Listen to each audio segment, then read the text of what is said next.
ሮያል ሚዩት ያርግ፣ ይረብሻል ድምፁ። እሺ ሚዩት አርግ ሮያል። እኔ ከካህኑ ያሉትን በደንብ ተረድቻቸዋለሁ። ክርስቶስ ለድንግል ማርያም አልሞተም እኮ አላሉም። እንዲህ አይነትም ድፍረት የለብንም። ግን እኛ የዳነውና እሷ የዳነችበት ክርስቶስን ያዳናት ግን ደሙን አፍሶ ምናምን የሚለው ድንግል ማርያምን አይመለከታትም።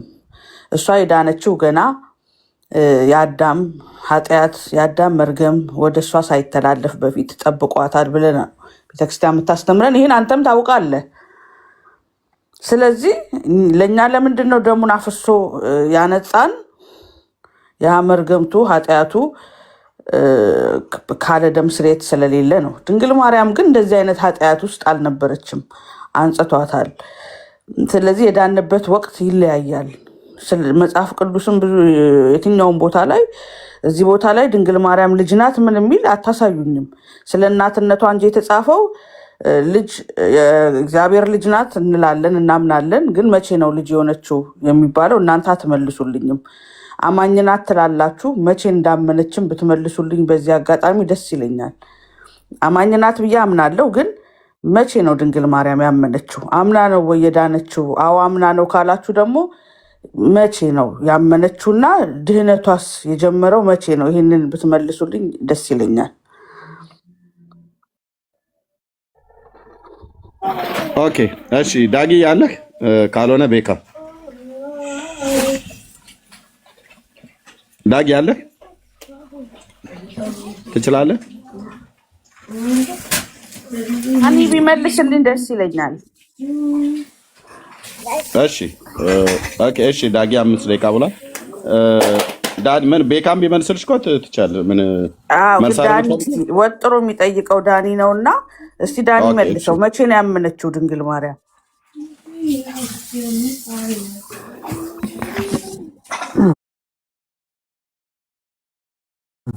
እሺ እኔ መጀመሪያ ያወራሽው ነገር ራሱ የሚያስፈልገው ጉዳይ ነው። ያልሽው በጣም ወሳኝና በጣም ከባድ ምንፍቅና ነው ብዬ ነው የማምነው። ኦኬ ምንድነው ያልሽን? ኢየሱስ ክርስቶስ ያፈሰሰው ደም ማርያምን አይመለከታትም ማለት ነው። ይሄ በጣም በክርስትና ዓለም በጣም ከባድ ምንፍቅና እንደሆነ አምናለሁ። ኢየሱስ ክርስቶስ ለማርያም ዋጋ እንዳልከፈለ ማስረጃ ስጭን። በጣም ከባድ ምንፍቅና ነው ያወራሽው። ማስረጃ ስጭን። ኢየሱስ ክርስቶስ ለማርያም ዋጋ እንዳልከፈለ በክርስቶስ ኢየሱስ ደም እሷ እንዳልዳነች ወንድምነትን ራሱ እንደማረጋገጫ አስጠይቂው ነበርና ማስረጃ ስጭን ለዚህ ምንፍቅና ማለት። እሺ አሁን የክርስቶስ ኢየሱስ ደም ሳይፈስ የዳነ የለም። ጥያቄውን በጥያቄ ነው የምመልስልኝ። አይ አሁን ጥያቄ አይደለም የምቀበለው፣ ማስረጃ ነው የጠየኩሽ። ጥያቄና ማስረጃ ይለያያሉ። አጠቃላይ ለድንግል ማርያም ክርስቶስ አልሞተም አንልም በዚህ ትምህርት። ግን ደሙ ለምን ፈሰሰልን? ለእኛ የፈሰሰው በምክንያት ነው አይደለም? ታጌ አሁን ስለኛ አይደለም እየመለስኩልህ እኮ ነው እኮ። እኔን አትጠይቂኝ። ድንግል ማርያምም ሰው እንደመሆኗ መጠን አንተ ሰው ስለሆነች ነው። ጸጌ ይኸውልሽ ማርያምን በጣም እንደምትወዷት እናውቃለን። ከኢየሱስ በላይ እንደምትወዷትን ማስረጃው ይሄ እንደዚህ አይነት ንግግሮቻችሁ ነው። ከጌታ በላይ ነው የምትወዷት። ለዚህ ነው ጣዖት ሆናባችኋለች የምንለው በምክንያት ነው። ባይዘው ኦኬ ሶ ኢየሱስ ክርስቶስ ደሙን ለማርያም አላፈሰሰም። በክርስቶስ ኢየሱስ ደም እሷ አልዳነችም ብለሽ ከባድ ምንፍቅና ነው የተናገርሽው። ለዚህ የሚሆን ማስረጃ ስጭን። አዎ ክርስቶስ እኮ ለማዳን ግዴታ ደም ማፍሰስ አይጠበቅበትም። ደሙን ሳያፈስ አድኗታል። እሱ እግዚአብሔር ነው፣ ይችላል። ደሙን ከማፍሰሱ በፊት አድኗታል ብዬ ነው ማምነው። ማስረጃ ነው። አሁን እንደሱማ እንደምታምኑ እኮ ነገርሽኝ። ማስረጃ አንተም የለህማ። አንተን የጠየቅኩህንም መልስልኝ። ይሄ የቤተክርስቲያኗን አስተምሮ ነው የነገርኩህ። ይሄ የቤተክርስቲያኒቷ አስተምሮ ከባድ ምንፍቅናና አጋንንታዊ ትምህርት እንደሆነ እንድታየው ያክል ነው። ማስረጃ። እሺ ይሄንን አጋንንታዊ ትምህርት ብለሃል። አሁን ያንተን መልስልኛ። ማስረጃ የቤተክርስቲያኗን መጽሐፍ ይችላል ዳኒ፣ ኤርሚያስም ያውቀዋል። ማስረጃ ያው መጽሐፍ ቅዱስ ብቻ ብለን አይደለም እኛ ምናምነው እኮ ወይ መጽሐፍ ቅዱስ ውስጥ የለም በይና በቃ ቅድም እሳቸው ነገረ ልክ ናቸው ማርያም ላይ አለ። እያልሽ ይሄ አስተምረዋል። እሳቸው ልክ ናቸው እያልሽ ልክ እንደሆኑ ለማውራት ስትሞክሪ ነበር። ልክ ከሆኑ መጽሐፍ ቅዱስን ማስረጃ ግለጪና የእግዚአብሔርን ቃል ኢየሱስ ክርስቶስ ማርያምን በደሙ ዋጋ አልገዛትም፣ ለማርያም የከፈለው ዋጋ የለም የሚል ማስረጃ ግለጭና ስጭን። ከሌለ የለኝም ነው የሚባለው። አድኗታል እንጂ በደሙ ብለን እንኳን አናምንም። ከተሳሳትኩኝ የኦርቶዶክሳውያን ያርሙኛል። አድኗታል ብለን እናምናለን። ሞቶላታል እሷን ብለን እናምናለን። በደሙ አንጽቷታል የሚል ግን እኔ እስካሁን ድረስ አልተማርኩም። ግን መጽሐፍ ቅዱስ ላይ ላይኖር ይችላል። የቤተክርስቲያኗ የምታምነው በመጽሐፍ ቅዱስ ብቻ አይደለም ዳኒ። ኦኬ ላይኖር ይችላል ሳይሆን የለም ነው። እሺ የለም ልበልህና ግን አንተ አሁን ወደ ጥያቄ ሂድልኝ። አንዴ ምክንያቱም እንደዚህ አንጠልጥሎ ላይኖር ይችላል ድንገት ሊኖር ይችላል የሚል አይደለም ሐሳቡ። ኦኬ መጽሐፍ ቅዱስ ውስጥ ይኸው አለው የሚል ኦርቶዶክሳዊ ካለ ማለት ነው አለ ማስረጃ መጽሐፍ ቅዱስ ውስጥ አለ። ማርያም የጌታ ስጋን ማለት የመስቀሉ ዋጋ አላስፈለጋትም ብሎ የሚናገር አገልጋይ ካለ ጥሪት እናደርግለታለን። ማርያም የዳነችው ያለ ክርስቶስ ኢየሱስ የመስቀል ስራ ነው፣ እሱ ዋጋ አልከፈለላትም ብሎ የሚናገር መጽሐፍ ቅዱሳዊ ኤቪደንስ አለ የሚል ካለ በደስታ ነው የምንቀበለው።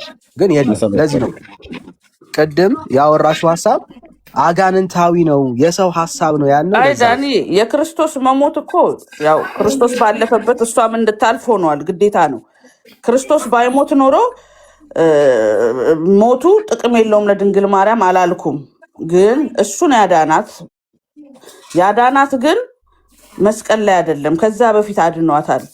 ለምሳሌ ሳይሞት ነው አይደለ? እሱ ፊያታዊ ዜማን ሄዳ ነው። ገና ክርስቶስ እኮ ሳይሞት ድኗል። ስለዚህ እግዚአብሔር ያድናል ብዬ አምናለሁ።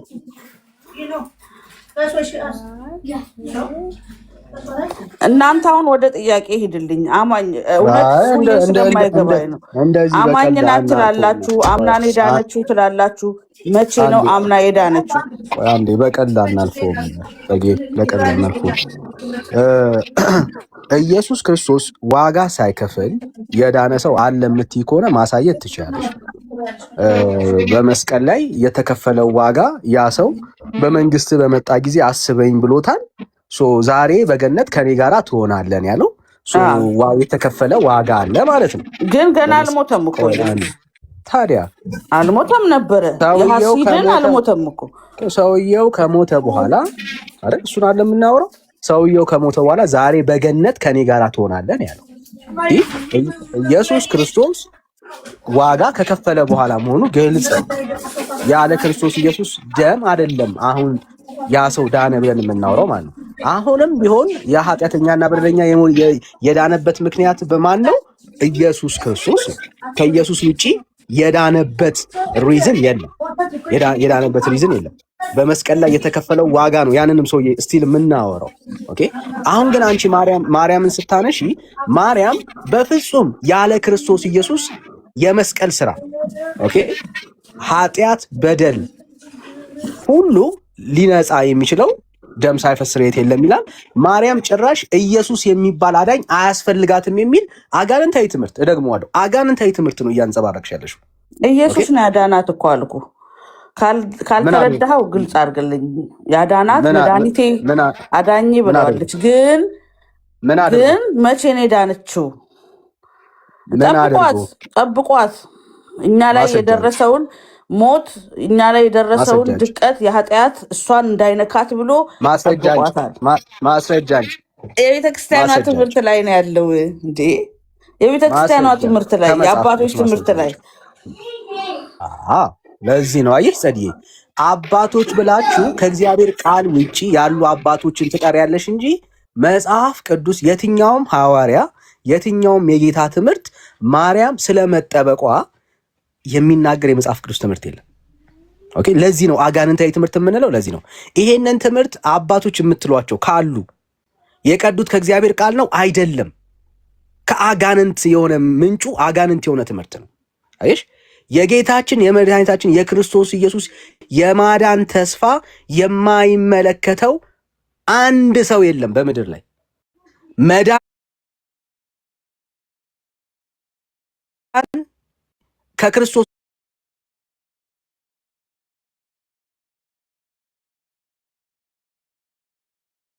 ኢየሱስ ውጪ በማንም የለም። እሺ መጽሐፉ የሚናገረው ይህንን ነው። ኢየሱስ እሺ የወንድምነት ኔትወርኩ ነው። ኔትወርኩ ቀይ የሆነ እሺ ኦኬ ጸዲ እሱ እስኪመለስ ድረስ እንዳዳናት ታውቂያለሽ፣ ግን ያዳናት በሞቱ በደሙ መፍሰስ አይደለም ነው እያልሻለሽ አይደል? አዎ አዎ። እሺ በቤተክርስቲያኑ መጽሐፍ በቤተክርስቲያኒቱ ትምህርት እንጠይቅሻል።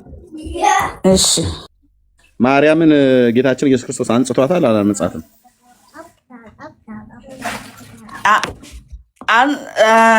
አይ ከምንድን ነው የሚያነጻት? አንጽቷታል አላነጻትም? በቤተክርስቲያኒቱ ትምህርት አላነጻትም፣ አልነካትም ጭራሽ እኮ ኃጢአቱ ብዬ ነው ማምነው። አላነጻትም አይደል? መዝገበ ጸሎት አውጪ፣ አንቀጸ ብርሃን ላይ አውጪ። አንቀጸ ብርሃን አንብልኝ። እኔ አሁን አጠገቤ የለም። አይ አውጪ፣ ጎን ለጎን እንዳሳይሽ ማለት ነው። ለወደፊት እንደለ መዝገበ ጸሎት አጠገቤ የለም። ኤርሚ አንተ ክፈትና እንየው በቪዲዮ። እሺ ከፍቼ ላሳይሽ። እሺ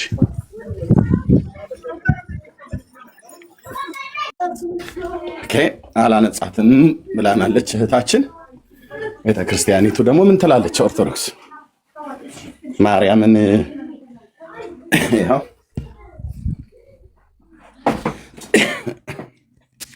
ይቅርታ ወገኖች።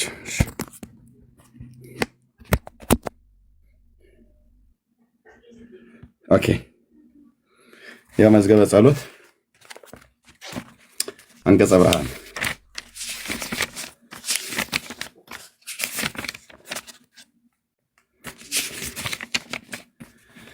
ያው አንቀጸ ብርሃን ላይ ይታሻል። ጸዲ ታያል። ያው በዚህ ክፍል ላይ በጣም ትልቅ ነው። አንቀጸ ብርሃን ትልቁ ነው። ረጅም ጸሎት ተብሎ ከሚባለው ውስጥ ነው። ያሬድ ነው፣ ቅዱስ ያሬድ የደረሰው ነው።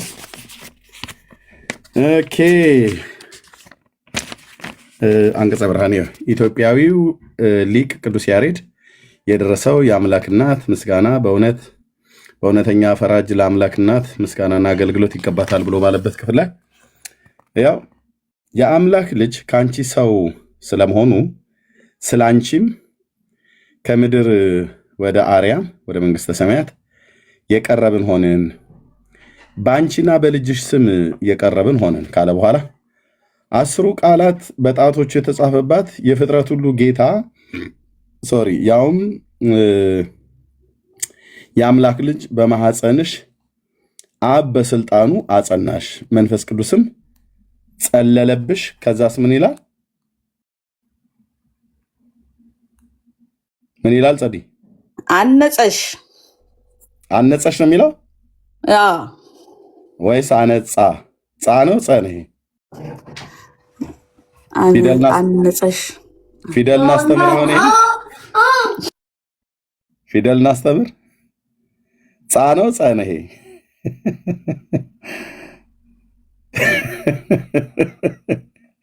በግዕዙ እመጣልሻለሁ። ፈርሳ ነበር እንደ የሚያነጻት ሌላ ጣጣ መጣችሁ። ነይ ጸዲ ማይኩን ክፈጪ። ቆይ እንግዲህ እስኪ እናያለን። ይሁና ነይ ከፈችው ማይኩን። ረዳአሌ አይላል ዳመኖ ያሬድ ማለት ነው።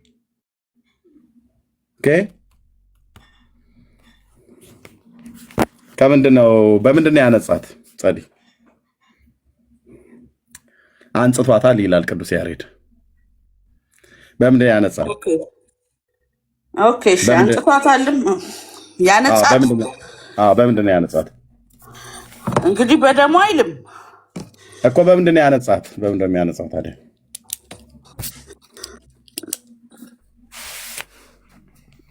ያሬድ አንጽቷታል ብለዋል። መንጻቷን ነው ዋናው። በምንድን ነው ያነጻት? ያዶን ነው። ይሄንን እጠይቃለሁ። አነጻት ይላል። ከምንድን ነው ያነጻት? በምንድን ነው ያነጻት? አይ ዶንት ኖ። this is ኦርቶዶክስ ይላል ኤርሚያስ። ኖ ማናቀውንማ አናቀው ነው የምንለው። አነጻት ይላል። ከምን ሆኖ ስሟ ግን ጸቤቶች እንዴት ከበዳት ኤርሚ? ምን አውቃለሁ እኔ እኮ ስንት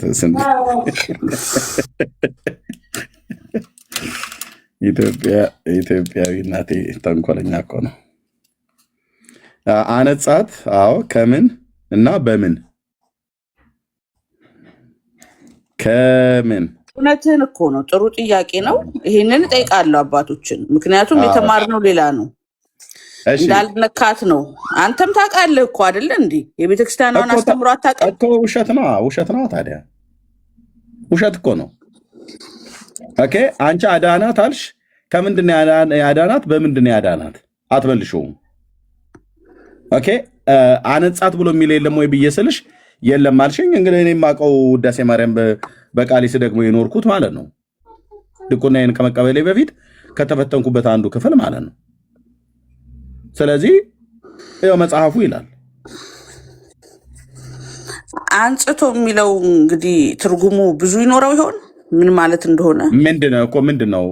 አንጽቶ ማለት ጠብቆም ጋርዶም ሊሆን ይችላል። ከነጻች ከምንድን ነው የነጻችው? ያ እኔ ኃጢአት ምንም እንዳልነካት ስለማቅ ከምንድን ነው የነጻችው? የኔም ጥያቄ ነው፣ እጠይቃለሁ። የቱ ጋር ነው ኃጢአቱ እንዳልነካት የሚናገረው? የቱ ጋር ነው ከኃጢአት እንዳልነካት የሚናገር ክፍል ያለው? አይ እኔ ሲያስተምሩኝ በቃል ነው የሰማሁት። ስማር በቃል ነው ይኖራል። ግን አንድ ቀለል ያለ ጥያቄ ልጠይቅሽ ጸዴ፣ ብዙም ሳላከብደው። የጌታችን እናት የተናገረችውን ንግግር እሱን እኔንም አትመልሱልኝም እንዴ? እንመልሳለን እንዴ? እየመለሰልሻል ነበር እንደ ወንድምናት። ኦኬ የጌታችን እናት የተናገረችውን ንግግር ሉቃስ 1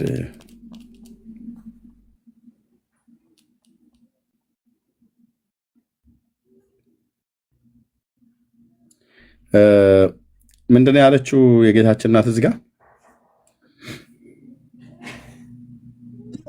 እንትን ነው ምንድነው የሚለው? ራስሽ አንብቢ። ነፍሴ ጌታን ታከብረዋለች፣ መንፈሴን በአምላኬ በመድኃኒቴ ሐሴትን ታደርጋለች። በምኔ ነው ሐሴት ታደርጋለች? መድኃኒቷ ነው ክርስቶስ እኮ አናላምጥ የምንውጠው ነው።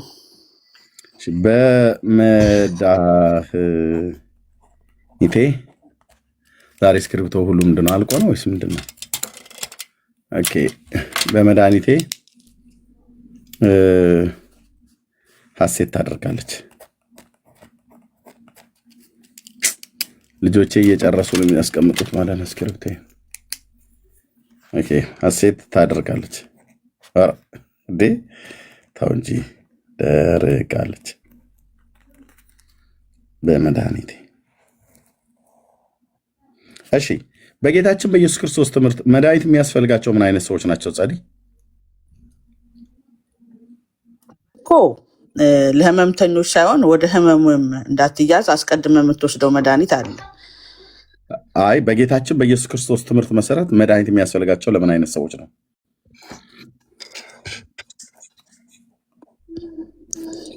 ለታመሙም ለሚታመሙም። እሺ መድኃኒት የሚያስፈልጋቸው በጌታችን በኢየሱስ ክርስቶስ ትምህርት መሰረት ለማን ነው ያልኩሽ? ለሰው በሙሉ። አይ እንደዚህ ላስቀምጥልሽ እሱ ያለውን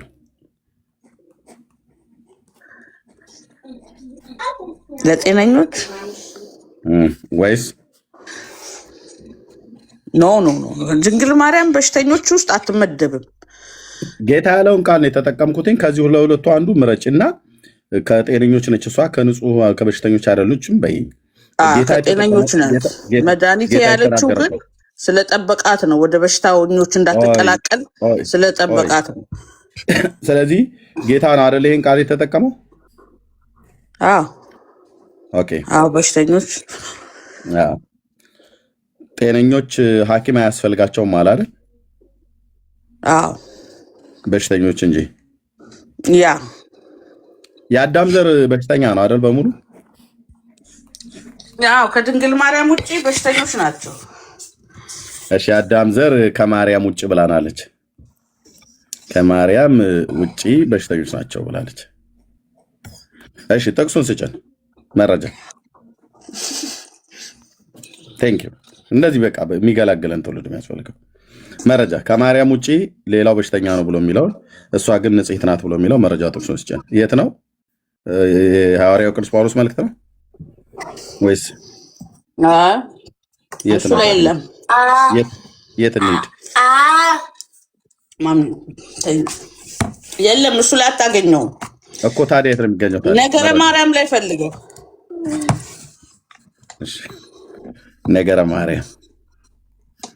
ነገረ ማርያም የሚባል መጽሐፍ። እሺ ነገረ ማርያም ላይ ልፈልገው አይደል?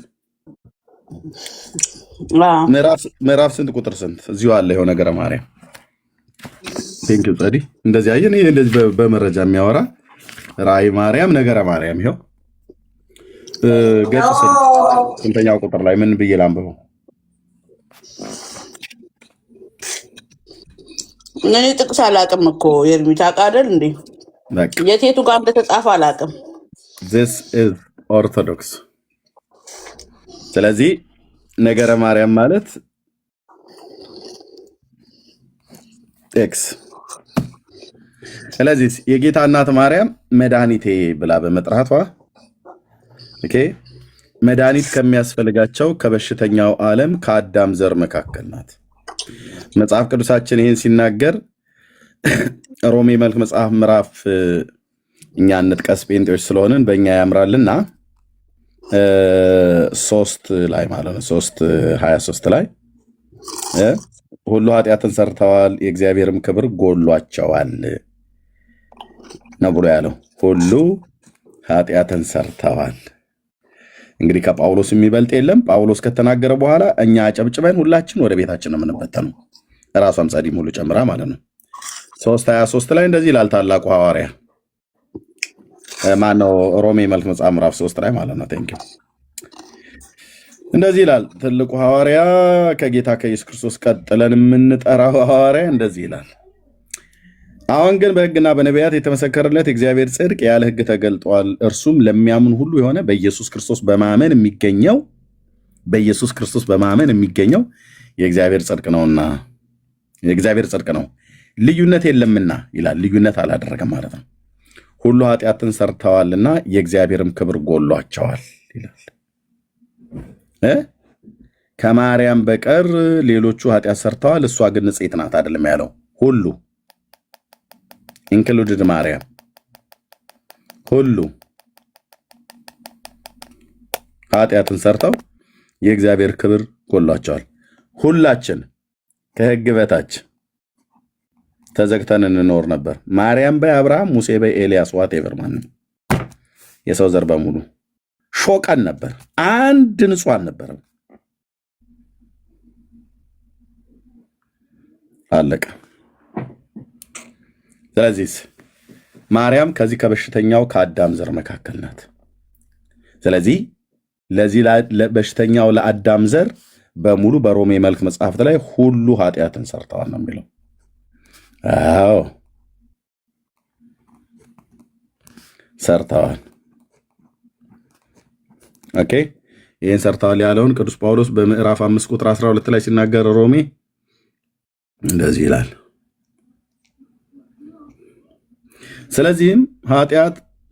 ስለዚህ ምክንያት ኃጢአት በአንድ ሰው ወደ ዓለም ገባ፣ በኃጢአትም ሞት፣ እንዲሁ ሁሉ ኃጢአትን ስላደረጉ ሁሉ ኃጢአትን ስላደረጉ ሞት ለሰው ሁሉ ደረሰ ይላል።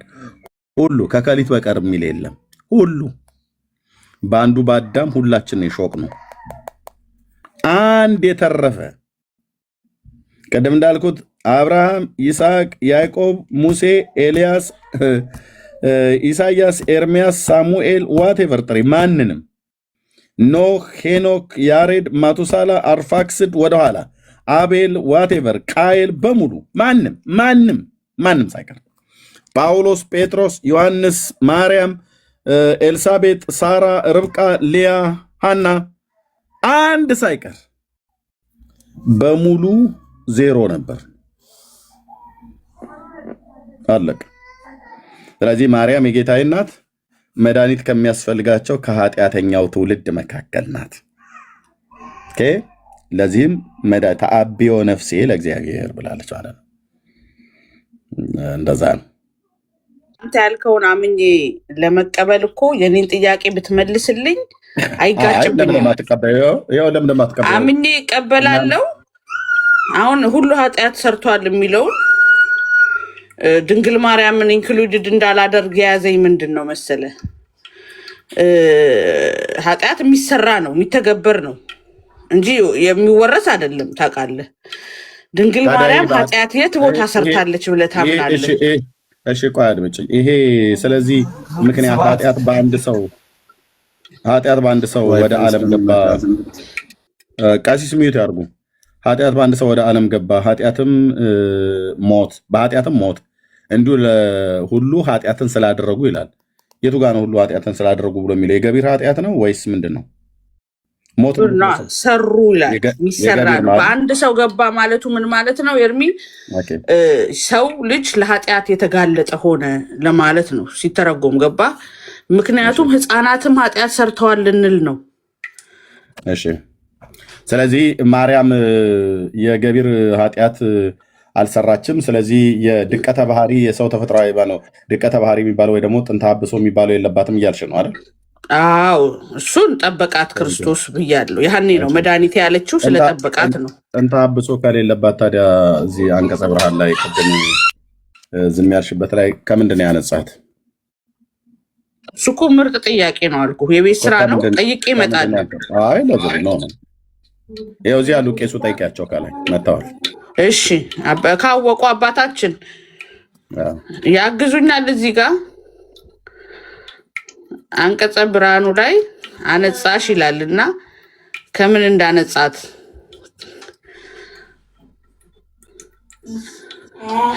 ያው ከእውቀት ከፍለን ነው።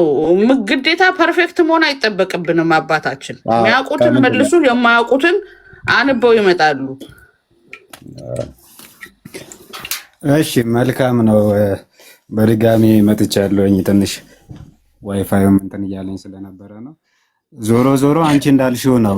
በእኛ ቤተክርስቲያን አነጻሽ የሚለውና ምን እንዳለችው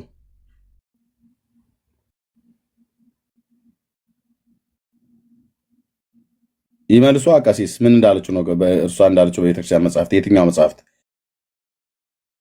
ይጥቀሱ? ነው ፊት በቅዱስ ያሬድ የዜማ መጽሐፍት፣ በቅዳሴ በሰዓታት፣ በየትኛው? በውዳሴ ማርያም ወይስ በትርጓሜው? ይጥቀሱ። ነው ፊት ደግነቱ ጌታ መድኃኔዓለም በዛ ቤት አሳድጎኛል። ይጥቀሱ። ነው ይምጡ፣ ተመልሰው ይምጡ። እዛ ከጠቀሱ በኋላ እንግዲህ ማረነ ወይ ሳለነ ብለው ይጨርሳሉ። ወይን ጨርሰውታልን ወይ ይጨርሳሉ ማለት ነው። ደጉ ኢየሱስ በደህና ቀን እዛ ቤት አሳድጎኛል። ኑ ይምጡና ይጥቀሱ።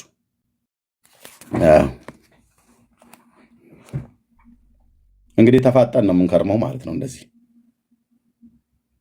እጨምራለሁ። እኔ መረጃ የላምጣ። ቆይ ኦኬ፣ እኔ መረጃ ልሰብስብ። አይመስላችሁም ወገኖች? ወደ መረጃ ማይክን አንሳ ዳኒ፣ ማይክን አንሳ፣ መልስልኝ መልሱን። መቼ ነው ያመነችው ድንግል ማርያም? ቆይ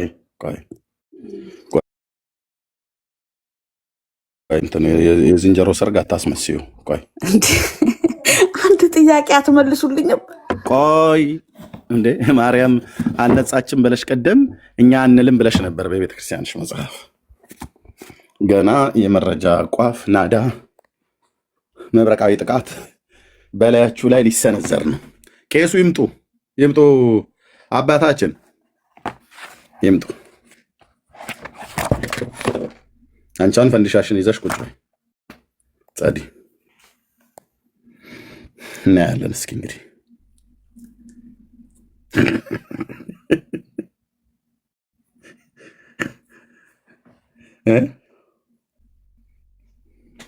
እንዴ ኧረ ቆይ ወዴት ሌላኛው ሴት አለማ። አዎ እንዴ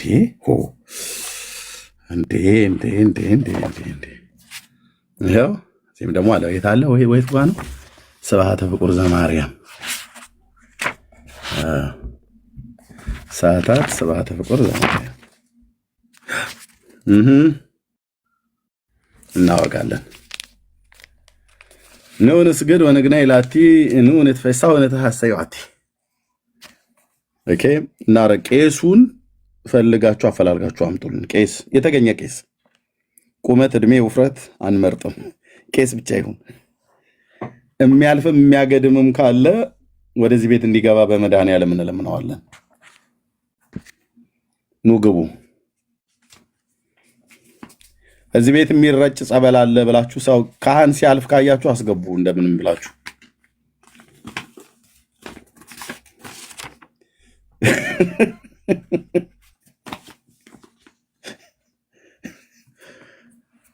የሚረጭ ምናምን ነገር ስላለ ካህናት ያስፈልጋሉ። ስብሐተ ፍቁር ዘማርያም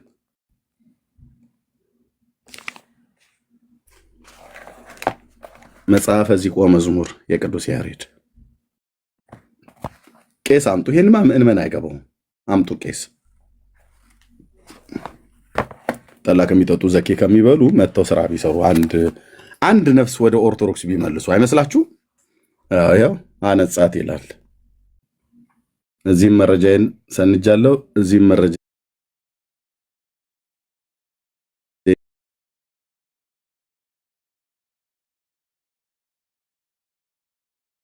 ቀበላለሁ ጌታን። አይ እንደዛ ብለው ነገር የለም። ከመለሳችሁልኝ ኖ ከፈለግሽ መቼም ቢሆን አትቀበይ ጌታ። ጌታም በዚህ አይደለም ጌታ ገብቶሽ እንጂ እንድትቀበይ የምናደርገው ከመለሳችሁልኝ ካልመለሳችሁልኝ አይደለም። ይኸው እኛ ጠየቅንሽ እኮ አነጻት ብሎ የሚል የለም ብለሻል። ይኸው አነጻት ብሎ የሚለውን አሳየንሽ። ስናሳይሽ እኔ ሄጄ ገና ጠይቄበት መክሬበት ዘክሬበት ነው የምመጣው ነው ብለሽ የምትይው። እንደዚህ የሚባል ነገር የለም። እንደዚህ የሚባል ነገር ተመልሼ እሺ። ቀሲስ እንኳን ደህና መጡ። እሺ እኔ አባት በማሊያው ኮኔክሽን እንትን እያለኝ ነው። ስልክ ሲደውል ይወጣል ይገባል፣ ዋይፋይ ስላልሆነ ችግር የለውም። እሺ ቀሲስ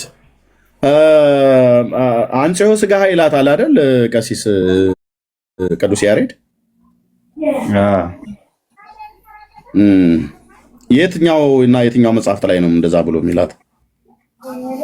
የቅዱስ ያሬድ ድርሰት ላይ። ዞሮ ዞሮ የፈለከው ከአንጽሖ የሚለውን ይዘ እመቤታችን ቅድስት ድንግል ማርያም መጀመሪያ ኃጢአት ኖሮባት ከዛም በኋላ አነጻት ለማለት ነው። የአንተ ጥያቄ ይገባኛልና ከምንድን ነው ያነጻት? በእኛ ቤተክርስቲያን አስተምህሮ እንግዲህ ሁለቱ ተያያዥ ናቸው። አንጽሖ የሚለው ጠበቃት ሲል ነው።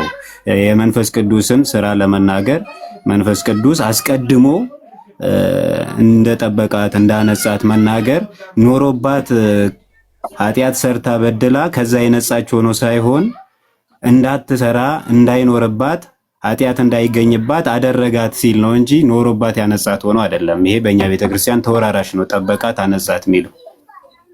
እሺ የትኛው የቋንቋ ሊቃውንት ነው እንደዛ ብሎ የትኛው የቋንቋ ሊቃውንት ነው እንደዛ ብሎ የተረጎመው? እሱ የኛ ቤት ነው፣ አንተን የሚመለከት አይመስለኝም። ዞሮ ዞሮ ለመረዳት ነው የጠየቀኝ። ይመለከተኛል። እኔ ካመንክ በኋላ ነው እሱን የምናነሳው። አይ የሚባል ነገር የለም፣ እንደዚህ የሚባል ነገር የለም። እዚህ ቀሲስዬ እንዴ ካመንክ በኋላ ኦርቶዶክስ ከመጣህ በኋላ ብለው አይበሉ። እኔም የቤተክርስቲያኑ ዲያቆን የነበርኩ ሰው ነኝ። የትኛው መዝገበ ቃላት ነው እንደዛ ብሎ የፈታው? አነጻ ብሎ የሚለውን ጠበቀ ብሎ ያለውን ሊቁ አለቃ ኪዳነ ወልድ ክፍሌ ያውቁታል አይደል ቀሲስ? አዎ በሉ እንግዲህ ይኸው መዝገበ ቃላቱን አምጥቻለሁ። የአለቃ ኪዳነ ወልድ ክፍሌ ይኸው ኪዳነ ወልድ ክፍሌ መጽሐፈ ሰዋስው ወግስ ወመዝገበ ቃላት አዲስ ምን ብሎ ነው የፈታው? ጠበቃት ነው ብሎ የሚለው አንጽሖ ማለት ጠበቀ ማለት ነው።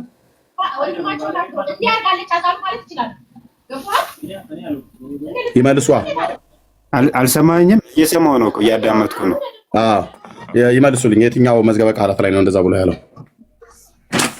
መዝገበ ቃላት ሳይሆን የቤተ ክርስቲያን ትርጓሜ ነው የምነግርህ። አንጽሖ ሲል ለምሳሌ መንፈስ ቅዱስ አነጻት የሚል አለ፣ አንጽሖ ሥጋ የሚል አለ። ይሄንን ቤተ ክርስቲያናችን የምትረዳበትን ነገረ ማርያም መጽሐፉን የፈለገው ነገረ ማርያም ይሄው እዚህ እጄ ላይ አለ። እሺ ይቀጥሉ። እሺ ነገረ ማርያም አለ። እሱኛው የጸሎት መጽሐፍ ነው። ነገረ ማርያም የማየው አንተ ጋር እንግዲህ ይመስለኛል የነገረ ማርያም ሙሉ መጽሐፍ እኔ እጄ የለም። አሁን ያለሁበት ቦታ እንዳልኩ ውጪ ላይ ሆኜ ነው። ቅድም ብዙ ስትናገሩ ስለነበረ ዳታ ሞልቼ ነው ራሱ የገባሁት። ምን ይላል ግዕዙ? ምን አልከኝ? ግዕዙ ምን ይላል? ነገረ ማርያም ላይ ያን ክፍል የሚናገረው ይሄ አሁን አንተ ቀደም ያነሳውን ጥያቄ አንጽሖ ሥጋሃ ሀደረ ላይ የሚላለና እሱን ሲተረጉሙ አባቶቻችን። በነገራችን ላይ አንተ በቤተ ክርስቲያን ቆይተሃል፣ ልትናገር የምትፈልገውም ጭምር ይገባኛል፣ እኔ እረዳለሁኝ። ግን ብዙ የሚያከራክር ስላልሆነ ነው። ያከራክራል እንጂ ምን ብሎ አለ? እሺ አንጽሖ ሥጋሃ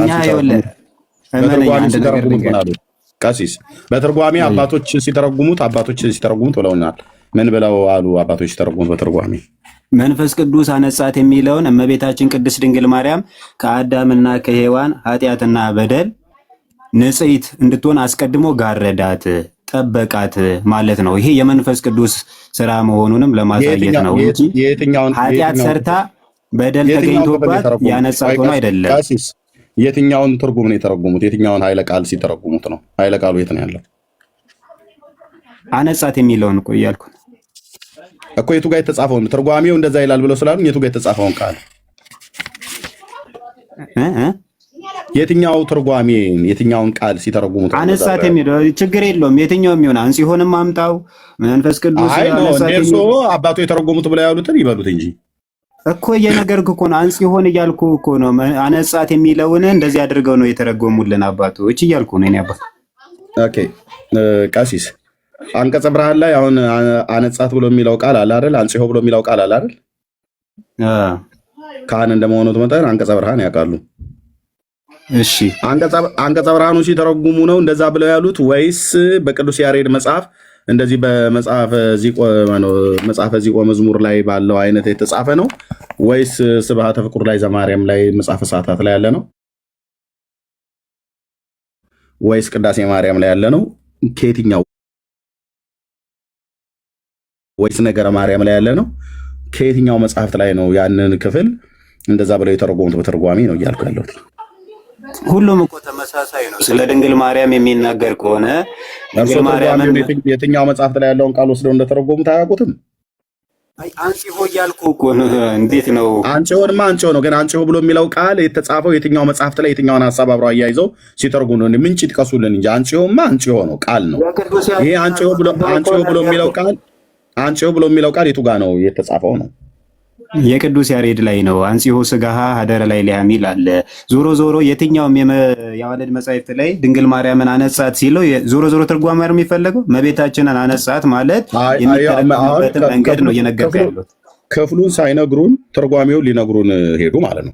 ለክፍሉ አንተ ደስ ባለ አሁን ሁሉንም መጽሐፍ ይዛል እኮ ጠቀስክልኝ። ለኃይለ ቃሉ ታማኝ አይደሉም፣ ለመረጃው ግን ታማኝ ልሁን ብለው ይላሉ። ይሄንን ትርጓሜ ማን ነው የተረጎመው? ተርጓሚው ማን ነው? የቤተ ክርስቲያን መምህራን። ምንም እኮ እንትን አይደለም። መጽሐፉ ምንድን ነው? ለምሳሌ ትርጓሜ ያላቸው መጽሐፍቶችና ትርጓሜ የሌላቸው መጽሐፍቶችን ስለማቅ የመጽሐፉ ስም ምንድን ነው? ትርጓሜ የተተረጎመ መጽሐፍ እኔ ነገርኩ፣ ነገረ ማርያም አልኩ። ከፈለክ ደግሞ ነገረ ማርያም ትርጓሜ ያለው አይደል? በነገረ ማርያም ትምህርት ውስጥ አዎ የሚተረጎም አለ። በነገረ ማርያም ትምህርት ውስጥ ነው አንጽሖ ሥጋ ብሎ የሚለውን ቃል ምንድነው ብሎ ያላት? አንጽሖ ብሎ የሚለው አስቀድሞ መጠበቅ፣ መከለል የሚያመለክት ነው። ዞሮ ዞሮ አነጻት ማለት አስቀድሞ ምን ማለት ነው? መጠበቅ፣ ከኃጢአት ከበደል መጠበቋን ለመግለጽ ነው። እሺ ከዛ መጋረድ መጋረድ። እሺ ከዛ አይበቃም? ቀጥል። እሺ መጋረድ፣ መጠበቅና መጋረድ ከኃጢአት ነው አይደል? የጠበቃት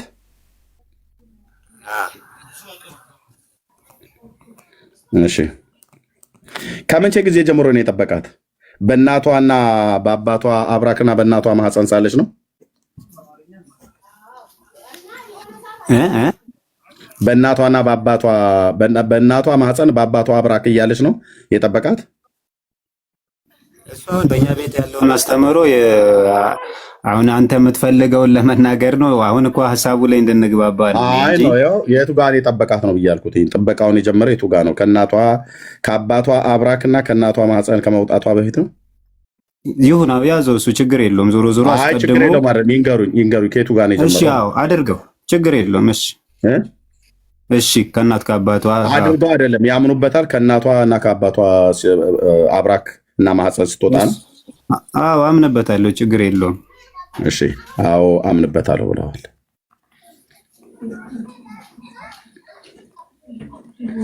ይሄንን አዎ አምንበታለሁ ብለዋል። እሺ ቴንኪው፣ በጣም ነው የማመሰግነው።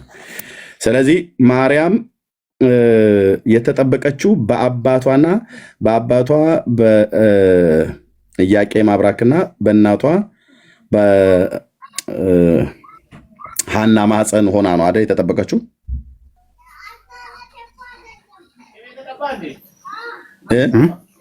እኔን ነው? አዎ እኔ እርሶ ነው ከእርሶ ጋር ነው እያወራሁ። እሺ በእናቷ በሐና ማህፀን ሆና ነው አይደል የተጠበቀችው? አዎ ማለት አሁን ይኸውልህ በእኛ ቤት አስቀድሞ ሔዋን እምክር ሰማ የሚል ስላለ ያንን ይዘው የሚተረጉሙም አሉ። ከእናት ከአባቷም ጠብቋታል። ለእኛ ሁለቱም ችግር የለውም ያስኬዳል። ለዛ ነው እኮ እምክር ሰማ ብሎ ሲል እሱን ልጽፍ ነበር፣ እንደውም ላመጣ ነበር። እምክር ሰማ ብሎ ሲል ከማን ነው? ከሔዋን ነው ወይስ ከሐና ነው? አዎ እኮ ከሔዋን ጀምሮም ይተረጎማል፣ ከእናት ከአባቷም ይሆናል። እሱ ችግር ቀላቀሉታ። አንዴ ከእናቷና ከአባቷንም ጀምሮ አሉ። ቆይ ቀሲስ፣ ዋናው ሀሳብ ምንድነው? ቆይ በመድኃኒዓለም እንደው በተሰቀለው ቀስ ብለን የምናወጋው እምከር ሰማ ብሎ ሲል ከሔዋን ነው ወይስ መጀመሪያ ይቅርታ የኔ አባት ተናገሩ እውነቱን ዘኢየሱስ። እሺ ምን አልኩ? እንድናወራ እሺ እንተዋወቅ። እሺ ያው እኔ ጴንጤ ነኝ። በጌታ ኢየሱስ ክርስቶስ አምኜ የንስሐና የኃጢአት ይቅርታ ነው ያገኘው ሰው ነኝ። እኔም የኦርቶዶክስ ተዋሕዶ የጌታ ልጅ ነኝ። በሱ በማመን እሱን ባስገኘችልኝ በድንግል ማርያም የማመን በቅዱሳንም የማመን ንጹሕ ኦርቶዶክሳዊ ተዋሕዶ ክርስቲያን ነኝ። ነቢየ እግዚአብሔር ኤርምያስ ምንድነው ብሎ የሚለው ምዕራፍ 17 ቁጥር 5 ላይ እሺ አሁን ወደ ተነሳንበት ርዕስ እንመለስ። በእመቤታችንም ማመን ብለው ስላሉ ነቢየ እግዚአብሔር ኤርምያስ ማመን ልዩ ነው። እሱ እንመጣበታል። አሁን ወደ አስሩ ርዕስ እንዳንገባ ነው። ችግር የለም። እናንተ ብዙ ነገር ያነሳው የለ ቀሲስ ቀስ ብለን እናውጋ። እኔና እርሶ ህዝቡ ከፈለገ ይሄድ፣ በውስጥም ተደዋውለን ልናወራ እንችላለን። ካነሱት ዘንዳ ለምን ውልብ አለብኝ? አዩ ሲጠቅሱት ምዕራፍ 17 ቁጥር 5 ላይ ምን ይላል? ስሙን ያስኩት ነብይ እንደዚህ ይላል፣ እንደዚህ ይላል። ያውቁታል ብዬ አስባለሁ። ኦኬ እግዚአብሔር እንዲህ ይላል፣ በማርያምም ማምን ብለው ስላሉኝ ማለት ነው። እግዚአብሔር እንዲህ ይላል፣ በሰው የሚታመን ስጋ ለባሹን ክንዱ የሚያደርግ ልቡንም ከእግዚአብሔር የሚመልስ ሰው እርጉም ነው ይላል። እውነት ነው። እርሶ በማርያም ያምናሉ አይደል? አምናለሁ። እኔ በማርያም ሳምን ግን እመቤቴ ድንግል ማርያም አምላክ ናት ፈጣሪ ናት ብዬ አይደለም። ይሄ የቃላት ውርርስ ነው። ብዙ ነብዩ ነው። ነብዩ እኔንም እርሶንም አይፈራም፣ ማንንም አይፈራም። የእግዚአብሔር አምላክ መንፈስ ምን ይላል? ማንንም አይፈራም። ነብዩ በሰው የሚታመን ብሎ ስላለ እርጉም ነው ይላል። እኔ በሰው ስለማልታመን እኔ በአምላኬ በእግዚአብሔር ነው የምታመነው። እንግዲህ ነብዩ እንደዚህ እያለወት ነው ነገር ያነሳዋል ብለን ነው እንግባ። በጥንተ ነገር ወደ ቀድሞ ነገራችን እንመለስ። እሺ ነው አባት። እሺ እምከር ሰማ ብሎ ሲል ከሔዋን ነው የጠበቃት ወይስ ከእናቷ ከሐና ነው ብዬ ቅድም ስጠይቀውት በሁለቱም ያስኬዳል። ችግር የለም። ይለዩልን እንጂ ችግር እሺ፣ ከሔዋንም አድርገህ ያዘው። እስማማለሁ አምንበታለሁ ብለው ከእናትና ከአባቷ ከኢያቄምና ከሐናን ቅድም የተስማማ ነው። አሁን ደግሞ ግልብጥ ብለው ከሔዋን ብለው ደግሞ ብለው አሉ እኮ። ሁለቱም እኮ የቤተ ክርስቲያን ትምህርት ስለሆነ ችግር የለውም አልኩህ እኮ። አቀበም ከርሰማ ብሎ ሲል ከየትኛዋ ነው የጠበቃት? በሁለቱም ያስተረጉማል። ከሔዋንም ከሔዋን ተርጉሙት። ከሔዋን ይጀምሩልኝ። ከሔዋን ከሆነ ከወይዘሮ ሔዋንና ከወይዘሮ ሐና ይተርጉሙልን ሁለቱንም ማለት ነው። ዞሮ ዞሮ የፍጥረት መጀመሪያ ከሆኑ ምንም ዞሮ ዞሮ የሚያስብል ነገር የለም። ሌሎቹን ተዋቸው። ሌሎቹ ኃጢአተኞች ናቸው። ማርያም ኃጢአት የለባትም ተጠብቃለች ብለው ስላሉ የተጠበቀችበትን ከወይዘሮ ሔዋን ነው ከወይዘሮ ሐና ጀምሮ ያለውን ይተርጉም። ሰው ወይም ደግሞ በአዳምና በሔዋን ዘር የደረሰው ኃጢአት እና በደል በሷ ላይ አልደረሰባትም። ይህንን ደግሞ ስንተረጉም ከመጽሐፍ አንጻር እኮ ላመጣልህ ነው። ይህንን ስንተረጉም ደግሞ መነሻችን መጀመሪያ ላይ በሉቃስ ወንጌል ምዕራፍ 1 ከቁጥር 28 ላይ ያለው አንቺ ከሴቶች መካከል የተባረክሽ ነሽ የሚለውን ይሄ ከሴቶች መካከል የተባረክሽ ጠቅስ ይንገሩኝ። ያ የአዳም በደልና ኃጢአት እንዳልመጣ ኦኬ። ሉቃስ 1:28 የሚያመጡልኝ ያ ከአዳም የመጣው በደልና ኃጢአት የለባትም እያለ ነው ገብርኤል። ከሴቶች ይላል። ያ የሴቶች ማለት እንግዲህ ከሔዋን ይጀምራል። ገባ? ሴት የተባለችው ሔዋን ናት። በሔዋንና በዘሯ ላይ የደረሰው ኃጢአትና በደል በአንቺ ላይ የለብሽም በሚል በእኛ ቤተክርስቲያን ይተረጎማል። የኔ አባት እሺ፣ ቴንክ ዩ። ስለዚህ ሉቃስ 1 ላይ ባለው ቃል መሰረት እንደዛ ይተረጎማል አይደል? ከሴቶች መካከል ብሎ ስለሚል በሴቶች የደረሰ በሌሎች ሴቶች የደረሰ በእሷ አልደረሰም አይደል? ቀሲስ እሺ፣ ጥያቄ በአንዱ ቢያመጡ በአንዱ ይያዛሉ ማለት ነው። ጌታችን መድኃኒታችን ኢየሱስ ክርስቶስን ቅድስት ድንግል ማርያም በወለደችው ሰዓት ላይ ወደ ቤተ መቅደስ ወስዳው ነበር አይደል? ቀሲስ ወልደዋለች አይደል? በሚገባ ሴቶች ከወለዱ በኋላ ከመርገማቸው ደም ሲነጹ ነው አይደል ወደ ቤተ መቅደስ ይዘው የሚሄዱት ልጆቻቸውን?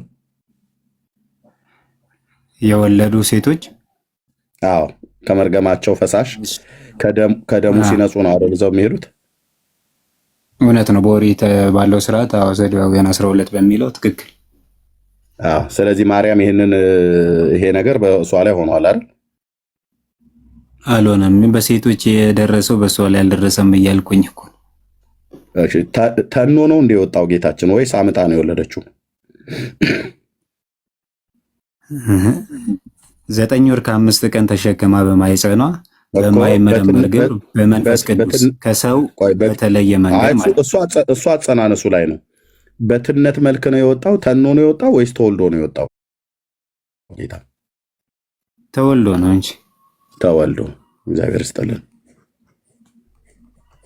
ሲወለድ በማህፀኗ ነው አይደል የተወለደው? አዎ።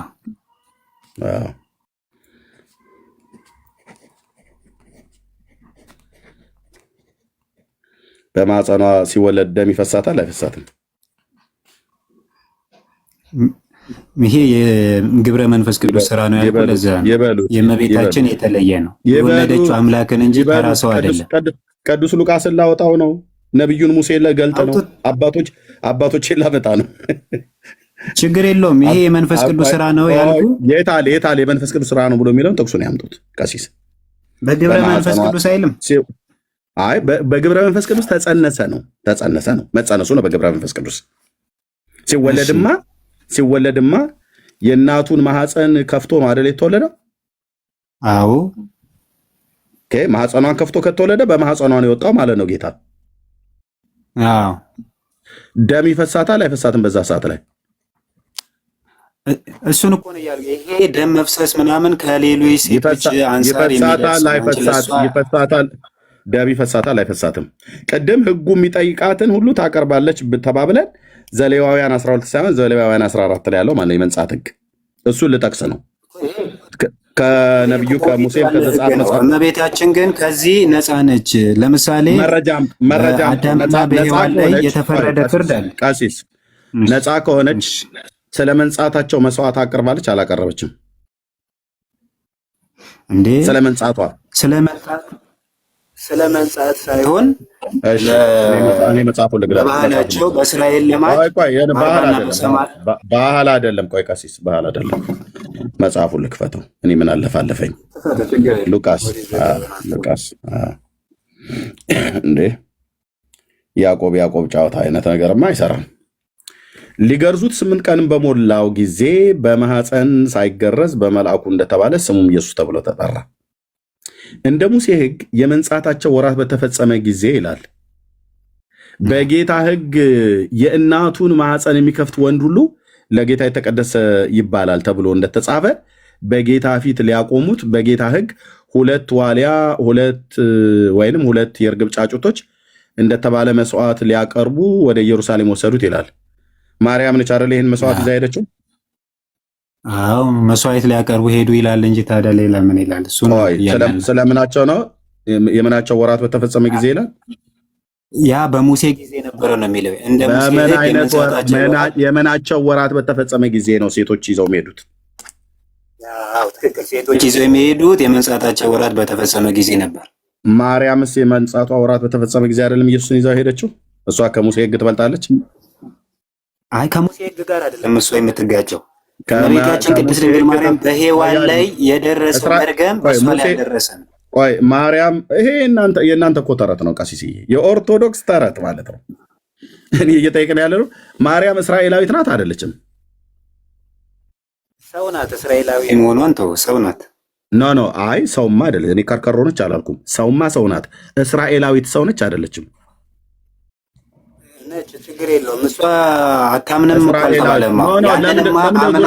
ለምንድነው ዙሪያ ጥምት የሚሄዱት? ረገጥ አድርገው እስራኤላዊት ሴት ናት አይደለችም? ወይ ደግሞ የአረብ ሴት ነች በሉኝ። እርሶ እስራኤላዊ ሴት ናት አይደለችም? ማርያም ነች ያልኩ እኮ ነች። እስራኤላውያን ሴቶች ይሄ የመንጻት ሕግ ይመለከታቸዋል አይመለከታቸውም? ይመለከታቸው። ማርያምም እስራኤላዊ ስለሆነች ይመለከታታል ማለት ነው። ይዋጡት። እስራኤላዊ ስለሆነች አይደለም ይመለከታታል አይመለከታል። ያው መጽሐፍ ቅዱስ አይደለም። በደንብ ይዋጡት ቀሲስ፣ በደንብ ይዋጡት እንዴ፣ በደንብ ይዋጡት። ፍልስጤማዊ ከሆነች አይመለከታትም ብዬ እላለሁ። የጆርዳን ሰው ከሆነች አይመለከታትም። ዘመን ይመለከታታል። እሺ ኢየሱስ አይሁዳዊ ሰው ነው አይደለም? ቀሲስ ጌታ ኢየሱስ አይሁዳዊ ሰው ነው አይደለም? ናዝራዊ ነው። እኔ የጠየቅኩት ናዝራዊ ማለት የተለየ ማለት ነው፣ ለጌታ የተለየ ማለት ነው። የጠየቅኩትኝ አይሁዳዊ ሰው ነው አይደለም? ኢየሱስ ጌታችን ነው አልኩህ እኮ። ይሄ እኮ ብዙ የሚያጨቃጭቅ አይደለም እኮ። ኦኬ ወይት ጌታችን አይሁዳዊ ሰው ነው። ኦኬ አይሁዳዊ ሰው እንደመሆኑ መጠን ሕጉ የሚያዘው ይመለከተዋል አይመለከተውም? ለአማኝ ነው። ለሆነ ብቻ ሳይሆን አሁን አሕዛብም አሉ እኮ። የጠየቅኩትኝ ኢየሱስ እኔ ስለ ጌታዬ ነው እያወራሁት ያለሁትኝ። አይሁዳዊ ሰው እንደመሆኑ መጠን ሕጉ የሚያዘው ይመለከተዋል አይመለከተውም? የትኛው ሕግ? በሙሉ ለአብርሃም ልጆች ላይ የተባለው እኮ ሄደ እኮ ሊገረዝ ሄዶ ግን በ8ኛው ቀን ሕግ ሊፈጽም ወደ በ8ኛው ቀን ምን ሊል ሊገረዝ ሄደ እኮ። ግን በምን አይነት መንገድ ነው የተገረዘ? ቆይ ሊገረዝ ይሄንን ግርዘት በ8ኛው ቀን እንዲፈጽም እግዚአብሔር ለማን ነው የተናገረው? ለአብርሃም ነው። ለአብርሃም ቀጥሎስ እንደገና ደግሞ ለሙሴ በሲና ተራራም እንደዚህ ተናግሮታል አይደል? ኢየሱስ ስለዚህ አይሁዳዊ ሰው ስለሆነ ነው አይደል ይሄንን ግርዘት የተቀበለው የተደረገለት? ተደርጎለታል ወይ ነው? እሱማ ሕጉን ጠብቆ ሄደ ግን በመንፈስ ቅዱስ ነው። ኦኬ እሺ፣ እሱም የእናንተ ወሬ ነው። ልክ እንደዚሁ ማለት ነው። የእናንተ ወሬ ነው፣ የኦርቶዶክስ ወሬ ነው። መጽሐፉ ብሎ የሚለው ላሳየሁት። እግዚአብሔር ከቃሉ ጋር የተጋጨ ነገር አይናገርም። መምህር እንዴት አይነት ነገር ነው እንዴ? ሁሉ ነገርማ እንደዚህማ አይሰራም። እሺ ዘፍጥረት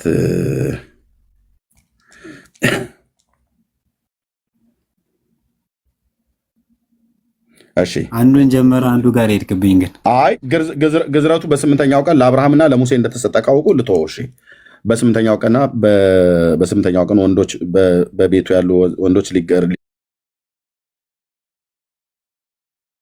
ሊገረዙ ማለት ነው። ስለዚህ ኢየሱስ አይሁዳዊ ሰው በመሆኑ በስምንተኛው ቀን ተገረዘ። ማርያም ግን አይሁዳዊት ሴት በመሆኗ የመንጻቱ ሕግ አይመለከታትም ነው ያሉት አይደል? ቅድም ኢየሱስ በስምንተኛው ቀን የተገረዘው አይሁዳዊ ሰው ስለሆነ ነው አይደል? አይደለም አይሁዳዊ ሰው ስለሆነ ችግር የለውም። ሄድ አይ ችግር የለውም አይደለም። አይሁዳዊ ሰው ስለሆነ አይደለም የተገረዘው። ሊገረዝ በስምንተኛው ቀን የወሰዱት ወደ ቤተ መቅደስ እሱ ነው። አሁን ተገረዘ እያልክ ክርስቶስ በመንፈስ ቅዱስ ነው እንጂ በሰው አይደለም። ይሄ የሆነው ያድምጡ። አዎ እናንተ እሱ ተረት ነው መረጃ የለውትም ነው ብዬ የምለውት። ግን በስምንተኛው ቀን ወደ ቤተ መቅደስ የተወሰደው አይሁዳዊ ሰው ስለሆነ ነው አይደል? እሺ ነው አይደለም? እሺ አልኩኝ እኮ አዎ አልኩኝ። እሺ ማርያም አይሁዳዊት ሴት ናት አይደል? ታዲያ በሴቶች የመንጻታቸው ወራት በተፈጸመ ጊዜ የሌሎቹ እስራኤላውያን ሴቶች የሚያደርጉትን ማርያም አታደርግም ነው ያሉት። በሌሎቹ ላይ የደረሰው በእሷ ላይ አልደረሰም ነው። ያንንም ማጠበቃ ወደ ቤተ መቅደስ መጽሐፍ ቅዱሳዊ መረጃ ይስጡ።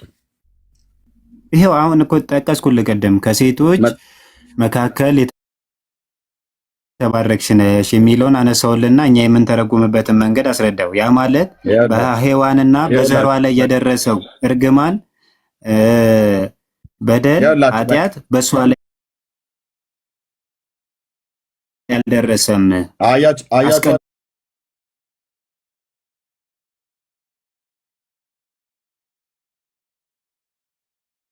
ደግሞ ጠበቃት እያልኩ ነው። እሺ መረጃ አምጡ ብዬ ስላቸው ዜሮ አንቺዮ ስጋ ብሎ አለ ያነጻት ለመጠበቅ ነው ብሎ አሉ። መረጃ አምጡ ብዬ ስላቸው ዜሮ።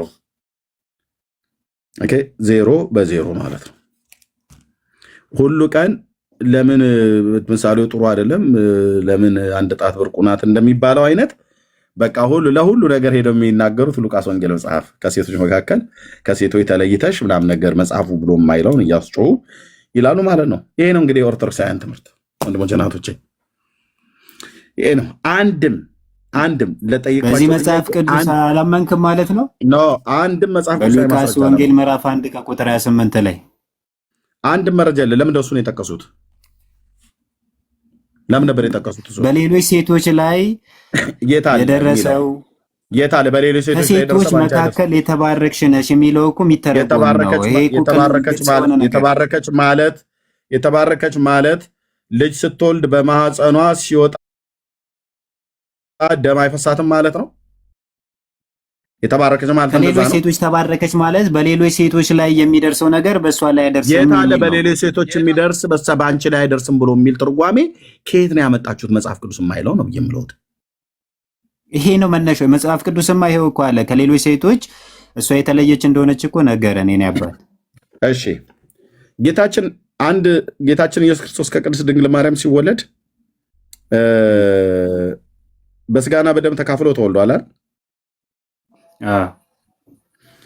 ሲጸነስ በእግዚአብሔር መንፈስ ቅዱስ በመለኮታዊ ኪነ ጥበቡ ነው የተጸነሰው። በግብረ መንፈስ ቅዱስ ማለት ነው።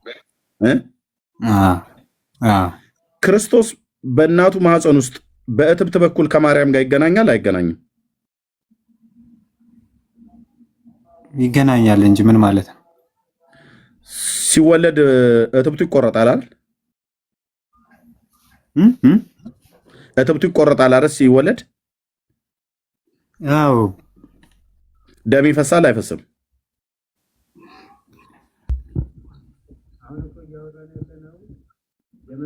ይበሉት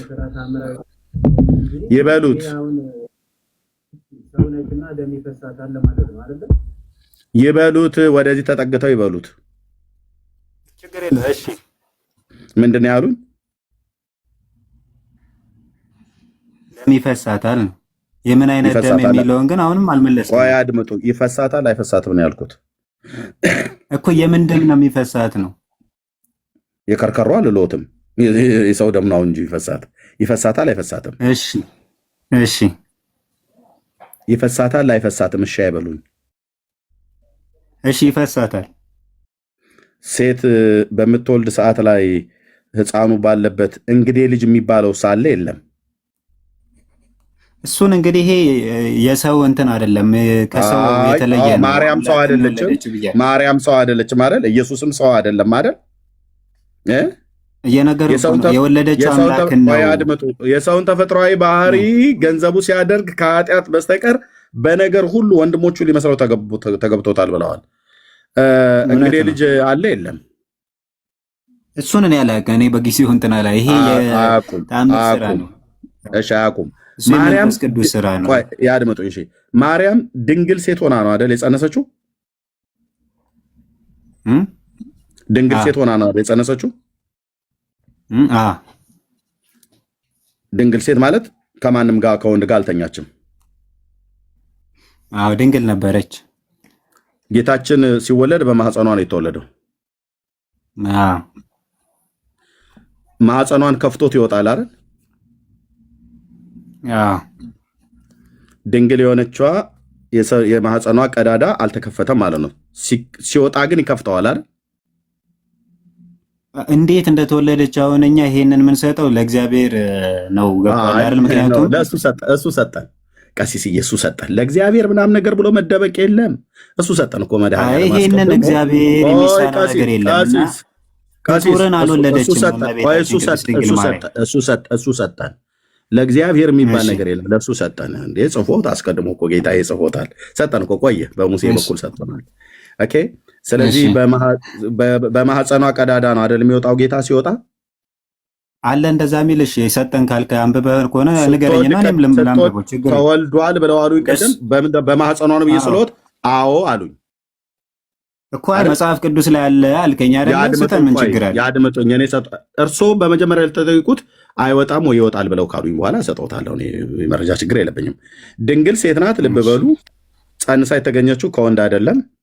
ስትወልደው በማህፀኗ በኩል የምትወልደው ብዬ ስል ቅድም አዎ ብለውኛል።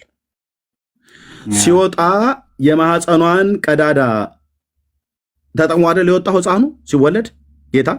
እኛ ድንግል በድንግልና ትወልዳለች የሚለው ነው። እርሱ የእናንተ ወሬ ነው፣ የእናንተ ተረት ነው። መጽሐፉ የሚለውን ይበሉ። እኔ መረጃ ላምጣ። እርሶ ድንግል በድንግልና ብሎ የሚለውን እርሱ በኋላ ያመጣሉ። እርሱ አሁን በማህፀኗ ሲወጣ ጌታ ማህፀኗን ይከፍተዋል አይከፍተውም? እሺ ይከፍተዋል። እሺ ሲከፍተው ደም ይፈሳል አይፈስም? ድንግል እንደመሆኗ መጠን የማህፀኗ ግርግዳ ሲፈርስ ደም ይፈሳል አይፈስም? ደም ይፈሳል አይፈስም ነው ያልኩት። የእናንተን አርቲ ቡርቲ ተረት አልፈልግም። የእናንተን ተረት ለማፍረስ ነው እዚህ የተቀመጡ ነው። በማህፀኗ ሲወጣ ድንግል ሴት ነች፣ በወንድ አልተደፈረችም። የማህፀኗ ግርግዳ አልፈረሰም ማለት ነው። ሲወለድ በማህፀኗ ነው የሚወጣው።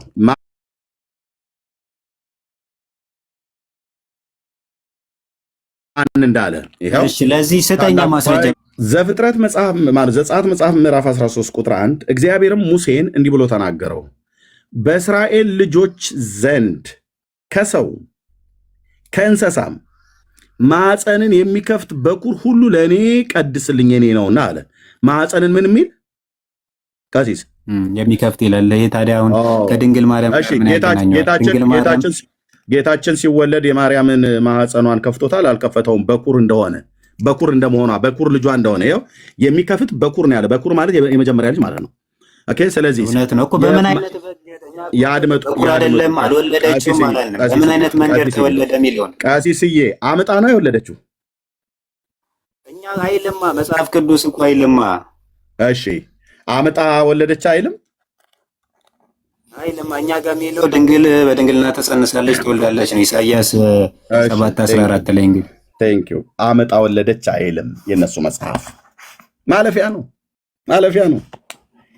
አመጣ አልወለደችም።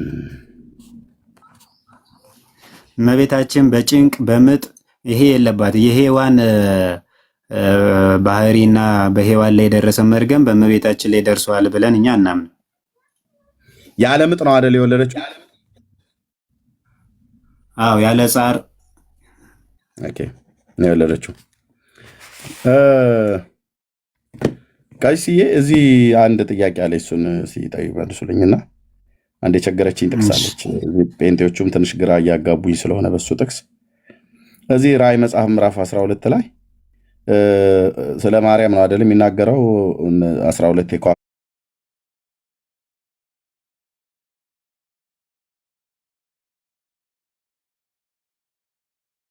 አክሊሎች ያላት ሴት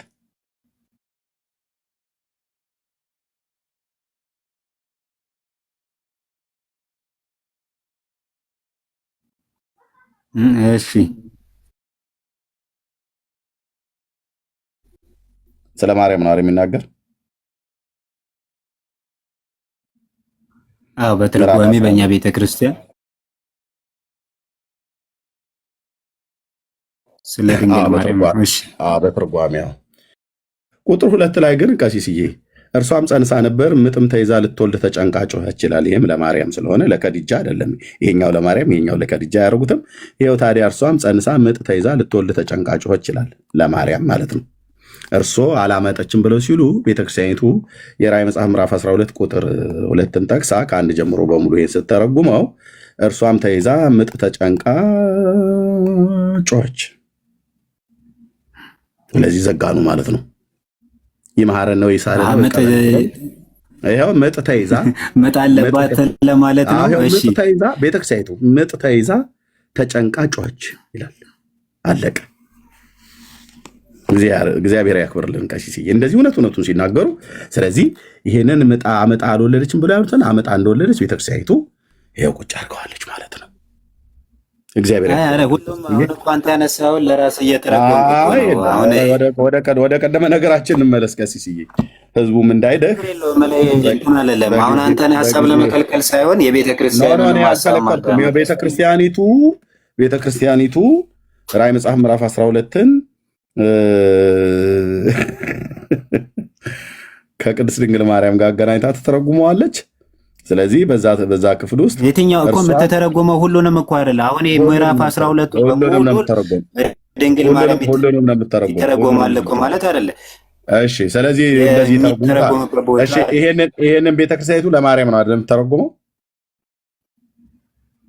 ለማርያም ትሰጥና ትተረጉማለች። አዎ እሺ ቁጥር 2ን እርሷም ጸንሳ ምጥ ተይዛ ልትወልድ ተጨንቃ ጮኸች ብሎ የሚለውን ለማንም ተተረጉመው ቤተክርስቲያኒቱ የደረሰባትን መከራ ለመናገር ነው። ይሄ እኮ የሚያስረዳው አሁን ስለምንድን ነው? ምጥ ተይዛ ልትወልድ ማለት የደረሰባት መከራ ማለት ነው። ልትወልድ ማለት መከራ ነው የወለደችው። መከራ ነበር የጸነሰችው። እሷም ጸንሳ ነበር መከራ ጸንሳ። ልብ በሉ እንግዲህ ቄሱ ምን እያሉ እንዳለ ማርያም መከራ ጸንሳ መከራ ነው የወለደችው እያሉ ነው። ልብ በሉ እንግዲህ ይላችሁ ወዴት እንደሚሄዱ ቅድስት ድንግል ማርያም ጌታን የወለደችው ለቆጠራ ወጣ በእኛ ግርግም ነው። እኛ እንጨት ስትለቅም ወጣ ነው የወለደችው አላለም። ለቆጠራ ህዝብ ቆጠራ ነው።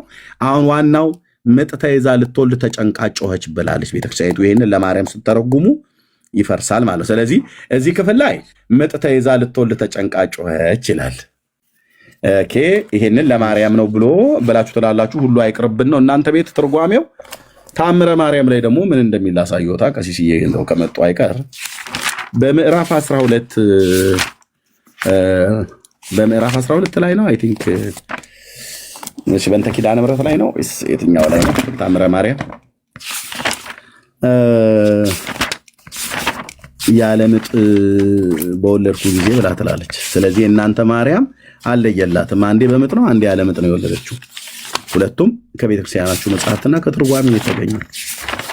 የኛ ችግሩ ማንበባችን ነው። አንብበን ወደ ህዝብ ማምጣታችን ይሄ ትልቅ እንደ ችግር ሆኗል ቤተክርስቲያኒቱ ማለት ነው። ወይ ጉድ! እንደው እነዚህ ሰዎች በቃ ስራ የላቸው ማለት ነው። ቁጭ ብለው መጽሐፍት ሲጎረጉሩ ነው የሚውሉት ብላችሁ እንደምትሉ ተስፋ እናደርጋለን። እሺ እዚህ ጋር ነው ምዕራፍ 12 በእንተ ኪዳነ ምሕረት ላይ ኦኬ። አዎ ምዕራፍ 12 በእንተ ኪዳነ ምሕረት ዘወርኃ የካቲት 16 በሚነበበው ላይ ቀሲስ ያው ዘከመ ነሥአ ኪዳነ ምሕረት እምኀበ ወልዳ በዛ ላይ ቁጥር 28 ያለ ምጥም በወለድኩህ ልጄ ወዳጄ ሆይ ባሳደጉ ጡቶቼ እማጸናሃለሁ። ያለ ምጥ ምን ባልኩ በወለድኩ። እቺ ነች የኦርቶዶክሷ ተረት። እናንተ ግን ሁሉ አይቅርብኝ ብላችሁ የራእይ መጽሐፍ ምዕራፍ 12ን ሁሉ ጭምር ለእመቤታችን የተጻፈው ብላችሁ ማጠፊያው እስኪቸግራችሁ ድረስ ቆይ አሁን እኮ ያነሳው አንተ ራስህ እኮ ከምታነሳው ጋር ቀሲስዬ ቆይ ቀሲስዬ ልጨርስና ሁሉ አይቅርብን ብላችሁ ሁለት እግር አለኝ ተብሎ ሁለት ዛፍ ላይ አይወጣም ይባላል። ታምረ ማርያም በእንተ ኪዳነ ምሕረት በሚነበበው የካቲት ኪዳነ ምሕረት በሚነበበው እዚህ በያዝኩት ገጽ 63 ላይ ያለምጥ በወለድኩ ልጄ ወዳጄ ሆይ ባሳድጉት ጡቶቼ ማጸናሃለሁ ብላ ማርያም ያለምጥ እንደወለደች አድርጋችሁ ተናግራችኋል። እዚህ ደግሞ የራእይ መጽሐፍ ምዕራፍ 12 በትርጓሜያችሁ ሁሉ ጭምር ሳይቀር ሁሉም መምህራን ከላይ እስከታች ተደራጅታችሁ ለማርያም ይገባታል ለእሷ ነው 12 የከዋክብት አክሊል የሆነላት ብላችሁ ጽፋችኋል። እርሷም ይላል እቺ ሴት የተባለችው አንዲት ሴት ነበረች የተባለችዋ እቺ ሴት እመቤታችን ነች ብላችኋል። ጥሩ ችግር የለም። ትርጉም ታዲያ ቀጥታ ድንግል ማርያም ነች እኮ አይባልም። እቺ ሴት እመቤታችን ነች ብላችኋል። ማለፊያ ችግር የለውም። እኔ ጋር ማርያም ነች። ኦኬ ጥሩ እና እሷ ቀሲስዬ ኧረ ልጨርስ ለመድኃኒዓለም ነገሩ ብዙ ትንሽ እንትን ይላል። መድኃኒቱን እንዳበዛሁት ይገባኛል። እርሷም ጸንሳ ነበር ይላል። የጸነሰችው ማናት ቀሲስዬ?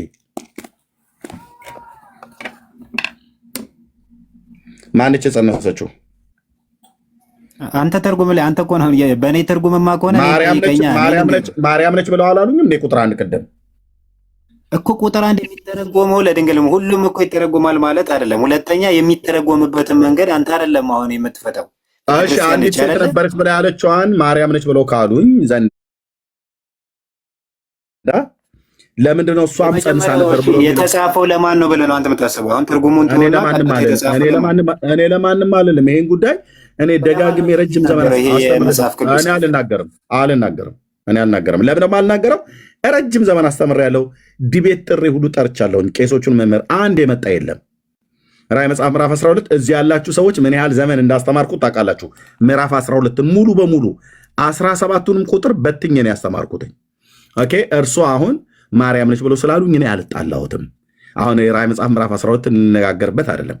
ግን አልጸነሰችም በምጥ አልወለደችም ብሎ የሚለውን ከእሱ ለማምለጥ ምጥ ተይዛ ልትወልድ ተጨንቃ ጮኸች።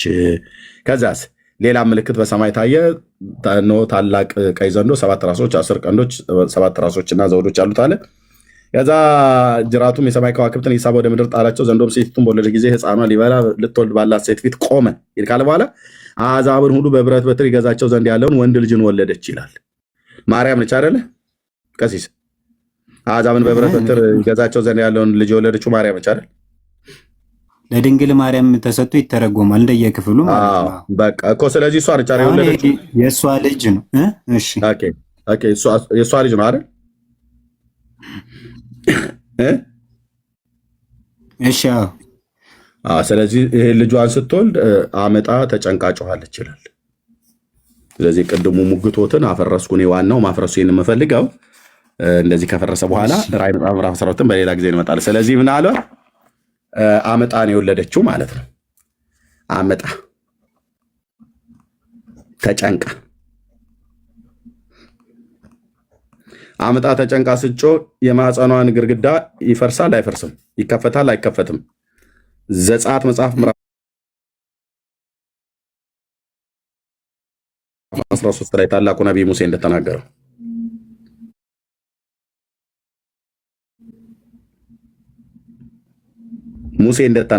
ዘጸአት 13 ማህፀንን የሚከፍት በኩር ሁሉ ለእኔ ይሆንልኝ ብሏል። የእናቱን ማህፀን የሚከፍት በኩር የኔ ይሁን ብሏል። በኩሩ ማህፀንን ሲከፍቱ አይደል የሚወጣው እኮ። አሁን አንተ እኮ ለሌላው የሚሰጠውንም ለእሷም እንደዛ ነው የሚሆነው። እሷ ከማን ተለይታ ነው? ከፍጥረት ሁሉ ለይታችሁ እናንተ የወለደችውን አልወለደችም፣ ያማጠችውን አላማጠችም፣ የፈሰሳትን አልፈሰሳትም ብላችሁ እናንተ እኮ የሰራችኋት ሌላ ማርያም አለች። መጽሐፍ ቅዱስ ላይ አይሁዳዊት ሴት እንደመሆኗ መጠን የመንጻቷ ወራት በተፈጸመ ጊዜ ቤተ መቅደስ ይዛ መስዋዕት ስትመጣ እሷ አይደለችም ብለው ይላሉ። አመጣ የወለደችውን አመጣ አልወለደችም ይላሉ። ደም የፈሰሳትን አልፈሰሳትም ይላሉ። በማህፀኗ የወጣውን አይ በማህፀኗ አይደለም የወጣው እንዴት እንደተወለደ አናቅም እኮ ብለዋል ሌሎቹ መምህራን ሁሉ ጭምር ማለት ነው።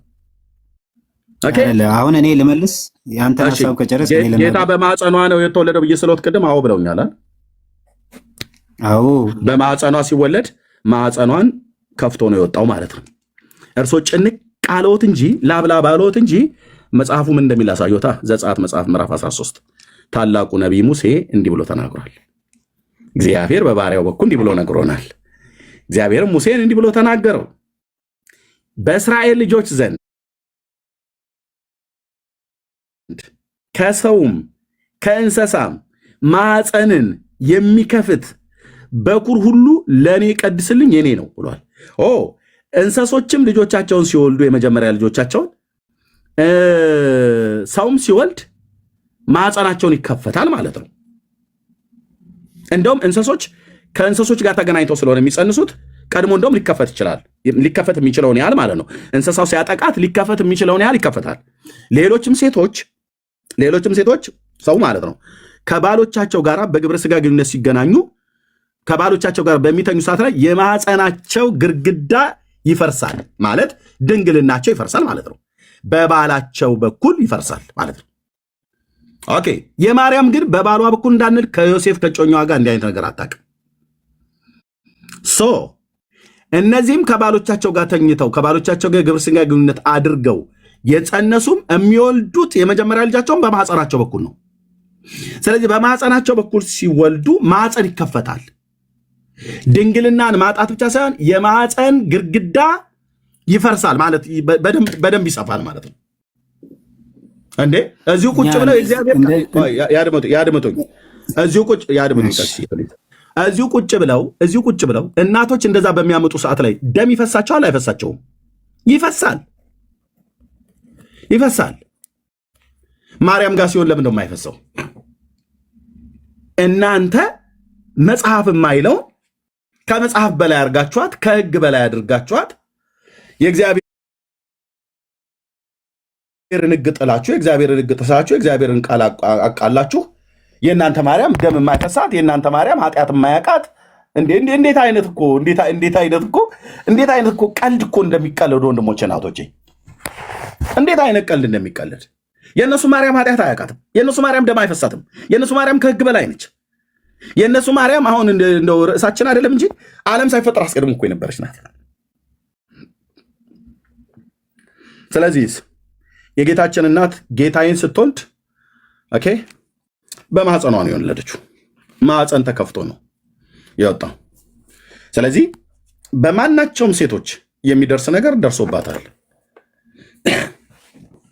ኦኬ በእሷ ያልደረሰው ሌሎች ሴቶች ከባሎቻቸው ወይ አስገድዶ ከሚደፍር ወንድ አርግዘው ጸንሰዋል። በጌታችን በማርያም ግን እንደዚህ ግን አልሆነም።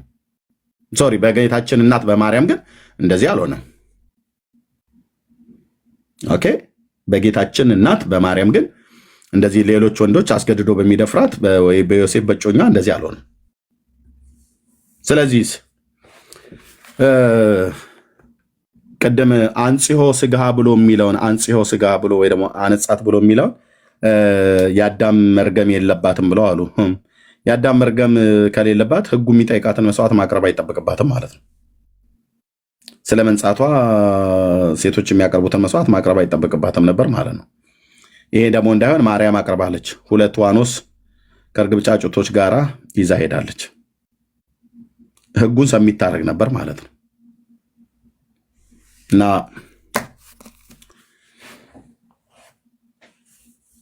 አይ ቲንክ ተደብቀዋል።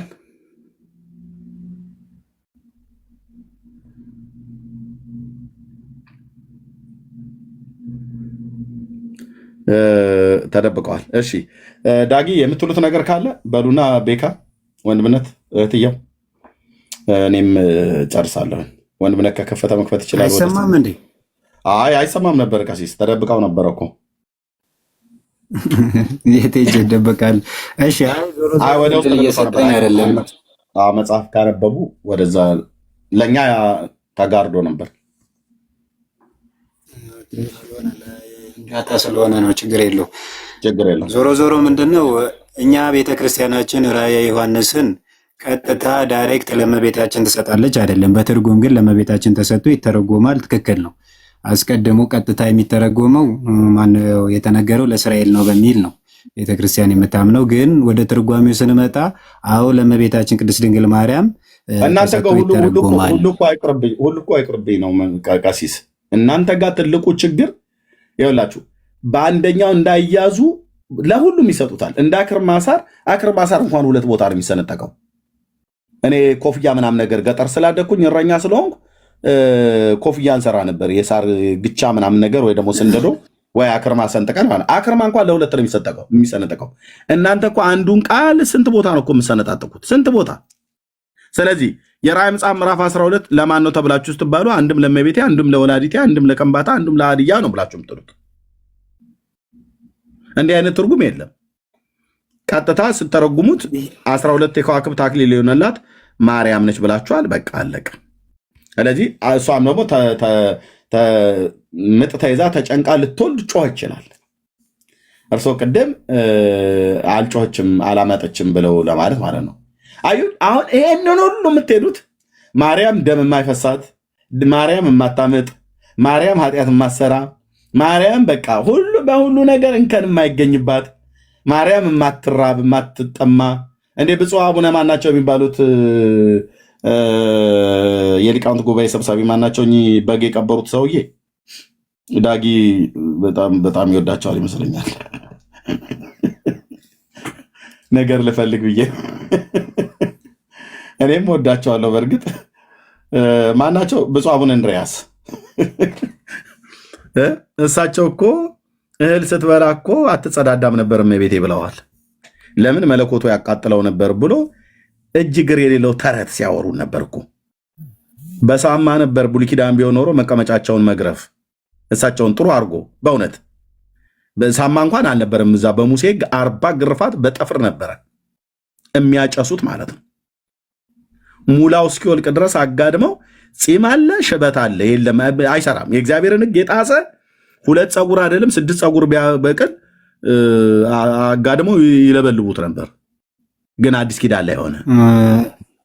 የኔ አባት እዚሁ እንደው ልጠይቅ የኔ ጌታ እንደው እመቤታችን ቅድስት ድንጋይ ስለ ሰው አናውራ ብዬ ነው። ስለ ሀሳባችን ብቻ መሎት በጉ እኮ ትዝ ብሎኝ ነው። በጉን እኔ ቢያንስ እንኳን አርደን እንዳንበላው ቀበሩት እኮ ነፍስ ይማርልን ብለን ሳንልም ጸሎተ ፍታትም ይደረግለት አይደረግለት አናቅም። መጽሐፈ ግንዘት ብቻዬን እኮ አወራሁ ትዝ ብሎኝ በጣም እንጂ ችግር የለውም። በዚህ እንግባባ። ብዙ ያነሳዋን ሲሆን ምንም አነሳ የቤተክርስቲያንን ትርጉም ዞሮ ዞሮ ታውቀዋለህ ብዬ አስባለሁኝ። ትክክልም ነው ብዬ እኔ አምናለሁኝ። አንተን ባላውቅም ግን መጀመሪያ መተማመን ያለብን ምንድን ነው? ከመጽሐፍ ቅዱስ የወጣና የሚጋጭ ሀሳብ የለም ቤተክርስቲያን ላይ። ነገር ግን እመቤታችን ቅድስት ድንግል ማርያም የአምላክ እናት ናት ብለህ ታምናለህ አታምንም ነው። የአምላክ እናት ናት ብለን ካመንን አሁን ሌላ ሰውን ሲወልድ እና እመቤታችን አምላክን ስትወልድ አንድ አይነት ነገር ይኖራል ብለን እኛ አናምንም። ምክንያቱም ይሄ የመንፈስ ቅዱስ ስራ ነው፣ ለመንፈስ ቅዱስ የሚሰጥ ነው። ሁለተኛ ደግሞ እመቤታችን ቅድስት ድንግል ማርያም ሌሎች ሴቶች የደረሰባቸው ኃጢአት እንደገና ደግሞ እርግማን በእመቤታችን ላይ አልደረሰም። አንድ እኮ የእርግማኑ ውጤት በጭንቅ መረጃ ቆይ ቃሲሲ ቆይ በመድኃኒዓለም እስካሁን ዝም ብሎ ነው የሚያወሩ። መረጃ ጥቅስ እየጠቀሱ እስኪ አሁን በሌሎች ሴቶች የደረሰ አልደረሰባትም፣ የአዳም መርገም አልደረሰባትም ብሎ ስንቴ እንደምጠቅስልህ ግራ ገብቶኛል።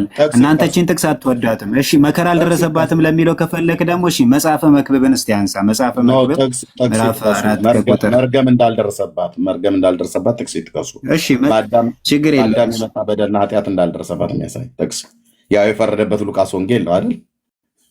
እሺ መጽሐፈ መክብብ አልኩኝ ደግሞ አልሰማኝም። መክብብ ስንት? መክብብ 4 ላይ እስቲ 4 ቁጥር ስንት? ቀሲስ አይመቸኝም ለዛ ችግር የለም። ቀሲስ መክብብ ምዕራፍ 4 ቁጥር ስንት? ምዕራፍ 4 ቁጥር 4 ላይ እሺ ምዕራፍ 4 ቁጥር 4 ላይ እሺ እንደዚህ ይላል። የመክብብ 4 ደግሞም የሰውን ድካም የብልሃት ስራውን ሁሉ ተመለከተው፣ በባልንጀራው ዘንድ ቅንዓት እንደሚያስነሳ አየው። ይህ ደግሞ ከንቱ ነፋስ እንደመከተል ነው ይላል ሰለሞን። ኦኬ መክብብ ላይ ነው ያወጣው። አዎ ይኸው መክብብ ምዕራፍ 4 ቁጥር 4።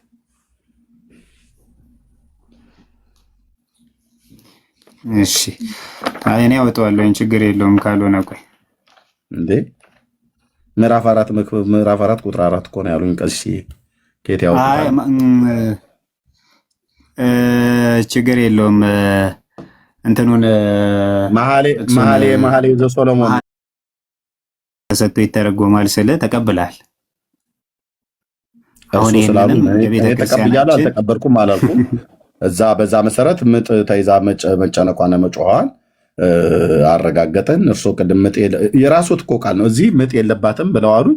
ከዛ ስንሄድ ደግሞ እዛ ክፍል ላይ ምጥ አለባት ይላል። ያው ምንም ሊያጣፉት አልቻሉ። በእኛ ቤተክርስቲያን ለእመቤታችን የማይባል ነገር የለም። ግድ የለም ወልዳለች ብለን በትርጓሜ ትምህርታችን እናንተ ወልዳለችን ብላ አታምኑ። እሱ ነው እኮ ችግሩ ቀሲስ። አይ ወልዳለች ብለን እናምናለን። ጌታን የወለደችው ብለን ነው ግን ምናምነው ተራሷ አይደለም የወለደችው። ለዛ ነው አሁን በትርጉም እንለያየው። አሁን አንተ ቅድም በደንብ ስታብራራ እያዳመጥኩ ነበረ ጊዜ ሰጥቼ ማለት በምትሃት ነው እንዴ ታዲያ የወለደችው?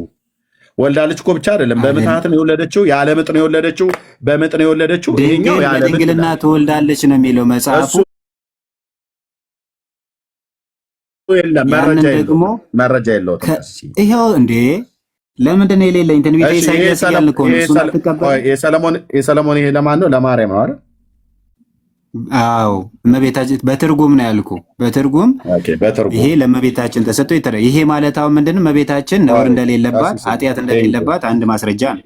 ቴንክ ዩ። መቼም አውድ የሚባል ነገር ያውቃሉ አይደል? ካህን እንደመሆንዎት መጠን። እሺ እግዚአብሔር ይስጥልን። ከፍ ብለን እናነባዋለን። ይሄ ሰለሞን የሚባል የዳዊት ልጅ እንዳለ ዝግዝግ አድርጎ ጽፎታል። እኛም ዝግዝግ አድርገን አንብበኑ እርሱ የተረጉሙታል፣ ቤተክርስቲያኒቱም ትተረጉማለች። ከፍ ብለን እናነባዋለን። ወዳጅ ሆይ እነሆ ውብ ነሽ፣ እነሆ አንቺ ውብ ነሽ። በዓይነ ርግብሽ መሸፈኛ ዓይኖችሽ እንደ ርግቦች ናቸው፣ ጠጉርሽም በገለዓድ ተራራ እንደሚወርድ እንደ ፍየል መንጋ ነው። ረጅም ነው እያለ ነው። ጡቶችሽ ታጥበው እንደተሸለሙ። አሁን እሱ ምን ያደርግላል? ኦሬዲ በመድኃኔዓለም እሺ፣ አንተ የምትፈልጋትን ለማምጣት ነው። ችግር የለም እና እርሶ ነው የሚፈልጉትን ቁጥር 7 ያሉት። እኔ ደግሞ አውድ ይጠበቅ ነው እያልኩት።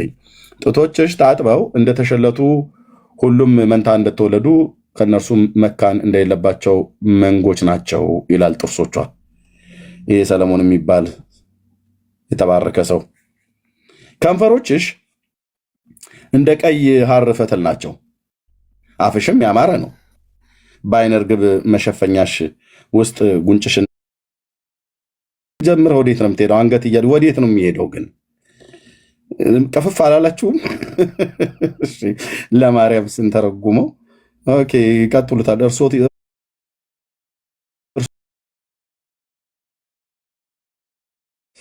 ግንብ ሺህ ጋሻ የኃያላን መሳሪያ ሁሉ ተንጠልጥሎበታል።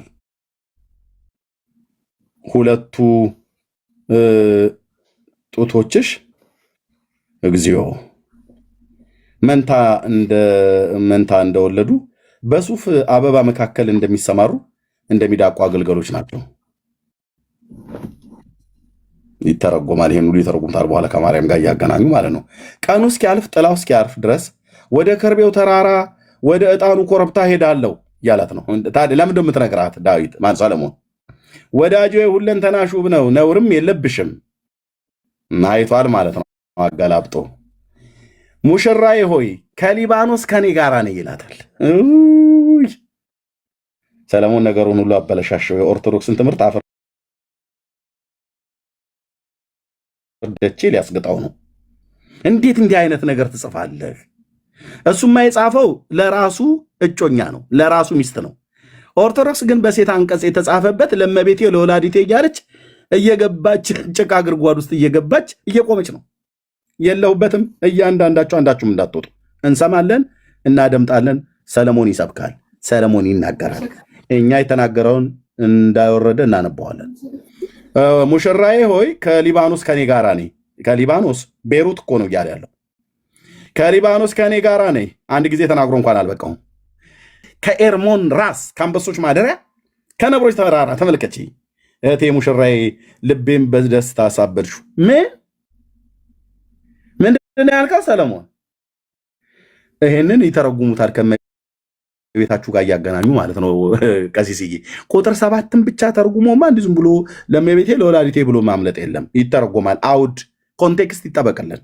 በመድኃኔዓለም በተሰቀለው ጌታ ማለት ነው። ልጨርስና ሰጦታለሁ።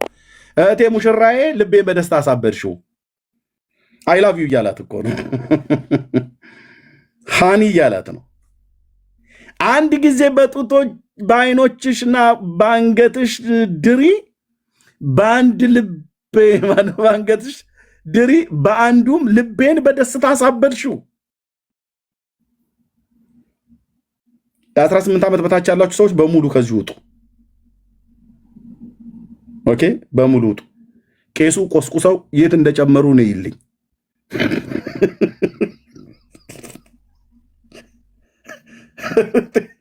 እህቴ ሙሽራዬ ሆይ ፍቅርሽ እንዴት መልካም ነው! ፍቅርሽ ከወይን ጠጅ ይልቅ እንዴት ይሻላል!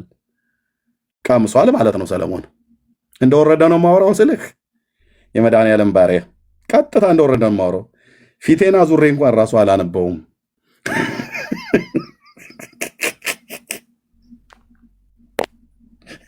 ይምጡ ቀሲስዬ ይምጡ። እንዴ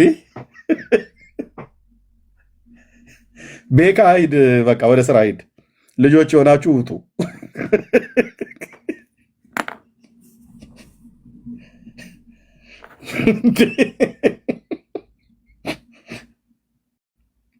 እሺ ምሕረት አድርጉልኝ። ሰለሞን እኮ እኛ ሴት ጠበስን ምናምን ነገር ብሎ ሲሉ ሲዘመን ላይ ያስቁኛል። እንደ ሰለሞን አስምጣለ እንዴ? ንግግር እኮ ይችልበታል።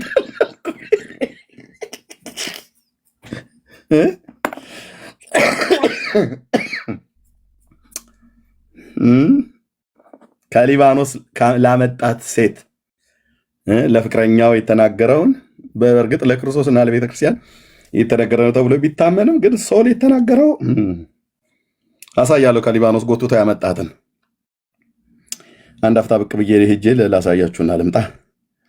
አንደኛ ነገሥት መጽሐፍ ምዕራፍ 11 ላይ ኮረዳዎቹ እዛ ቁጭ ብለውልሃል። ንጉሱ ሰለሞን ከፈርዖን ልጅ ሌላ በሞዓባውያን፣ በአሞናውያን፣ በኤዶማውያን፣ በሲዶናውያንና በኬጣውያን ሴቶች ብዙ እንግዶች ሴቶች ፍቅር ተነደፈ ይላል። የታለች ሊባኖስ? ሲዶና ጀት ሲዶና ማለት ጢሮስና ሲዶና የአሕዛብ ገሊላ ተብለው የተባሉት የአሁኗ ቤሩት ዋና ከተማቸው ቤሩት የሆነ ጢሮስና ሲዶና በካርታ ሁሉ ጭምር ያሳያለሁ። ሰለሞን ከዚህ ሁሉ ከሊባኖስ ዝግባ ብቻ አይደለም ያስመጣው፣ ረጃጅም ሴቶችንም አስመጥቷል። ይቻሉት እንግዲህ ቀሲስ በዛው ይተኙ እንደሆነ እናያለን። ይሄን ከምሰማ ብለው ነው የተደበቁት። ምንም ማምለጫ የለውትም። አዎ ሰለሞን ከሊባኖስ ዝግባ ብቻ አይደለም ያስመጣው፣ ሴትም አስመጥቷል። እናሳ እናማ እንደዚህ እናወራለና መኃልየ ሰሎሞን ምዕራፍ 4 ኦኬ። ሙሽራዬ ሆይ ከከንፈሮችሽ ማር ይንጠባጠባል። ወጡ አየህ እሳቸው ከምላስሽ በታች ማርና ወተት አለ። በምን አወቀ ሰለሞን? ቀምሷል። እንዴት አድርጎ? ስሞ ምኗን? ከንፈሯን። 4 ነጥብ። አታምታታም ስልህ እኔ ጋር መተህ የልብስሽ ሰውየው ቄስ አይደለም አልኩ። በእናትህ የጧፍ ነጋዴ እያስገባ ቄስ ነው ትላለህ እንዴ ኤርሚያስ? ጧፍ ነጋዴ ነው ይሄ፣ ቄስ አይደለም። እኛን ሊያሰድበን ነው የገባ ቄስ ትላለህ እንዴ? ይሄ ነውር ነው። ይሄ ጧፍ ነጋዴ ወይ ጃንጥላ ጠላ ጠጪ አስገብተህ ምንም አያውቅም። ቀደም ተናግራል። በቃ ይበቃል። በቃ እንዴ ለምን? አይ አሁን ኳስ እያሰደበን እኮ ነው። ይበቃል ነገር ሁሉ እያለ ይበቃል። ያ ቄስ ብለህ አትጥራው፣ ካህናት በል። ሌሎች ቄስ ናቸው። ምንድን ነው የምትለው? ቄስ ናቸው ሌሎቹ ቢሆን መች አስገበሩ? ኖርዌይ አይደለም። ስሙን ሁሉ አግኝቼዋለሁ። ስሙን አግኝቼዋለሁ። ሚዩት አድርገው። አቶ በላቸው ነው የሚባለው። ጠላ ነጋዴ ነው። ችግር የለውም። ሚዩት አድርገው። አንተ በእነሱ ቄሶች መልስ ሲያጡ በእነሱ በምትናደር ሰዓት ላይ እኔ እየመጣ እንትን አትበል። ሙሽራዬ ሆይ ከከንፈሮችሽ ማር ይንጠባጠባል፣ ከምላስሽ በታች ማርና ወተት አለ። ከምን ከምላስሽ በታች። እንዴት አወቀ ሰለሞን ማርና ወተት እንዳለ? የልብስሽን መዓዛ እንደ ሊባኖስ ሽታ ነው። እህቴ ሙሽራዬ የተቆለፈ ገነት፣ የተዘጋ ምንጭ፣ የታተመ ፈሳሽ ናት። ቡቃያሽ ሮማንና የተመረጠ ፍሬ ቆ ከናርዶስ ጋር ያለበት ገነት ነው። በስመ አብ ንግግር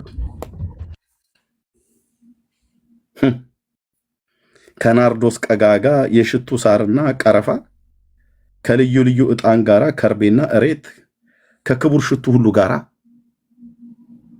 አንቺ የገነት ምንጭ የህይወት ውሃ ጉድጓድ ከሊባኖስ የሚፈስ ወንዝ ነሽ አላት። ከሊባኖስ ነኝ ብሎ ስላላት ከሊባኖስ የመጣች ወይዛዝርት ናት። ከሊባኖስ የሚፈስ ወንዝ ነሽ። እኛም አሁን ፍቅር ብለን አሁን እዚህ ያላችሁ በሙሉ የተሰበሰባችሁ ፍቅር ብላችሁ ፍቅር ደብዳቤ የጻፋችሁበትን ዘመን ትዝ ይበላችሁ። እህቶችም ወንድሞችም ማለት ነው።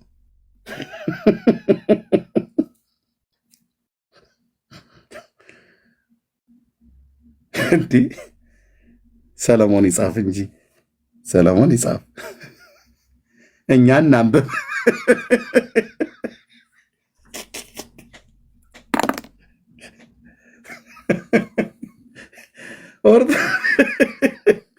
ኦርቶዶክስ ሁሉን ለመቤቴ ለወላዲቴ ብላችሁ እንደዚህ ዕዳ ውስጥ ወገኖቼ፣ የሰሜን ንፋስ ሆይ ተነስ፣ የደቡብ ንፋስ ሆይ ና፣ በገነቴ ላይ ንፈስ፣ ሽቱም ይፍሰስ፣ ውዴ ወደ ገነቱ ይግባ፣ መልካሙን ፍሬ ብላ። ቀጥዬ ባነብል ኮትን ጥለት ትወጣለህ። ብራዘር እህቴ ሙሽራዬ ሆይ ወደ ገነት የገባው ከርቤን ከሽቱ ጋር ለቀሙ፣ እንጀራዬን ከማሬ ጋር በላው፣ የወይን ጠጅ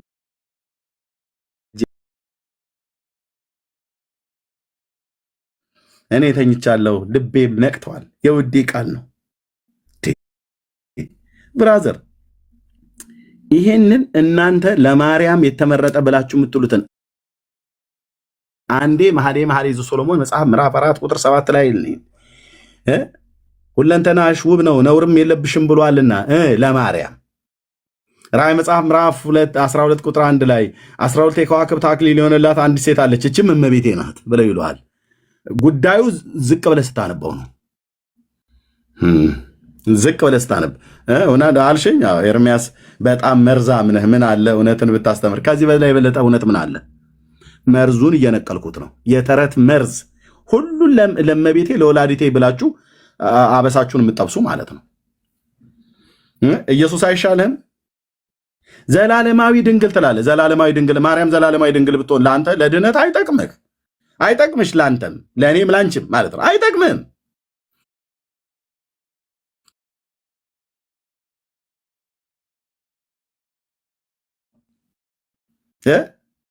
የዘላለሙ አምላክ ጌታ ኢየሱስ በዘላለም መንፈስ ሆኖ ራሱን ለእግዚአብሔር ስለኛ ሲል መስዋዕት ያቀረበ እሱ ነው የሚያድነው ነው የምንላችሁ። አለቅ። ስለዚህ ይሄንንም አሁን የጠቀሱትን ብሄድ ጉድ ነው የሚፈላው። ለዚህ ነው አየህ ስቅጠጥ ብሏቸው ወጡ። ጦትሽ ዳሌሽ መቀመጫሽ ይላል እኮ ሰለሞን። ይሄንን እንግዲህ አገናኝተህ ከማርያም ጋር ትተረጉምልኛለህ። አንዱን ጥዬ ሌላውን አንጠልጥዬ እንዲህ አይነት ትርጉም የለም፣ አይሰራም። አንዱን ጥዬ ሌላውን አንጠልጥዬ አይሰራም። ከተረጎማችሁ በትንቢት በቀኔ በተምሳሌት የተነገረ ሁሉ በብሉይ ኪዳን ላይ ለጌታችን እናት ለቅድስት ድንግል ማርያም ነው ብላችሁ ካላችሁ ትርጓሜውን ሙሉን ታመጣለህ። አውድ ወይ ነጮች ኮንቴክስት ብለው የሚሉት ማለት ነው። አለቀ። ከዛ ውጭ የጌታችን እናት ቅድስት ድንግል ማርያም ክርስቶስን እንዳልወለደችው አድርገን እንደምናስብ አድርገው የኢየሱስ እናቱ ናት ይላል። እኛ መቼ ታዲያ ከድጃ ነች የኢየሱስ እናት መቻል? ማርያም ናት የጌታችን እናት። የተጠየቀው ግን ጌታን የወለደች ማርያም ከፈጣሪ በታች ከፍጡራን በላይ ብላችሁ ስትሉ በዛም ደረጃ ጌታችን ኢየሱስ ክርስቶስ ለዮሐንስ በመሰከረው ምስክርነት ማርያም ከፍጡር በታች መሆኗን ያም የሚበልጣት ፍጡር ዮሐንስ መሆኑን ተናግሯል ጌታ። ከሴቶች ችግር የለውም። ከሴቶች መካከል ከተወለደ ከመጥምቁ ዮሐንስ የሚበልጥ ማንም የለም ብለዋል። ስለዚህ ማርያም ከፈጣሪ በታች ከፍጡራን እኩል ናት። አበሳችሁን አትጥበሱ። መረጃ ካላችሁ ማውራት እንችላለን። እንኳን ደህና መጣሽ ወንድማችን።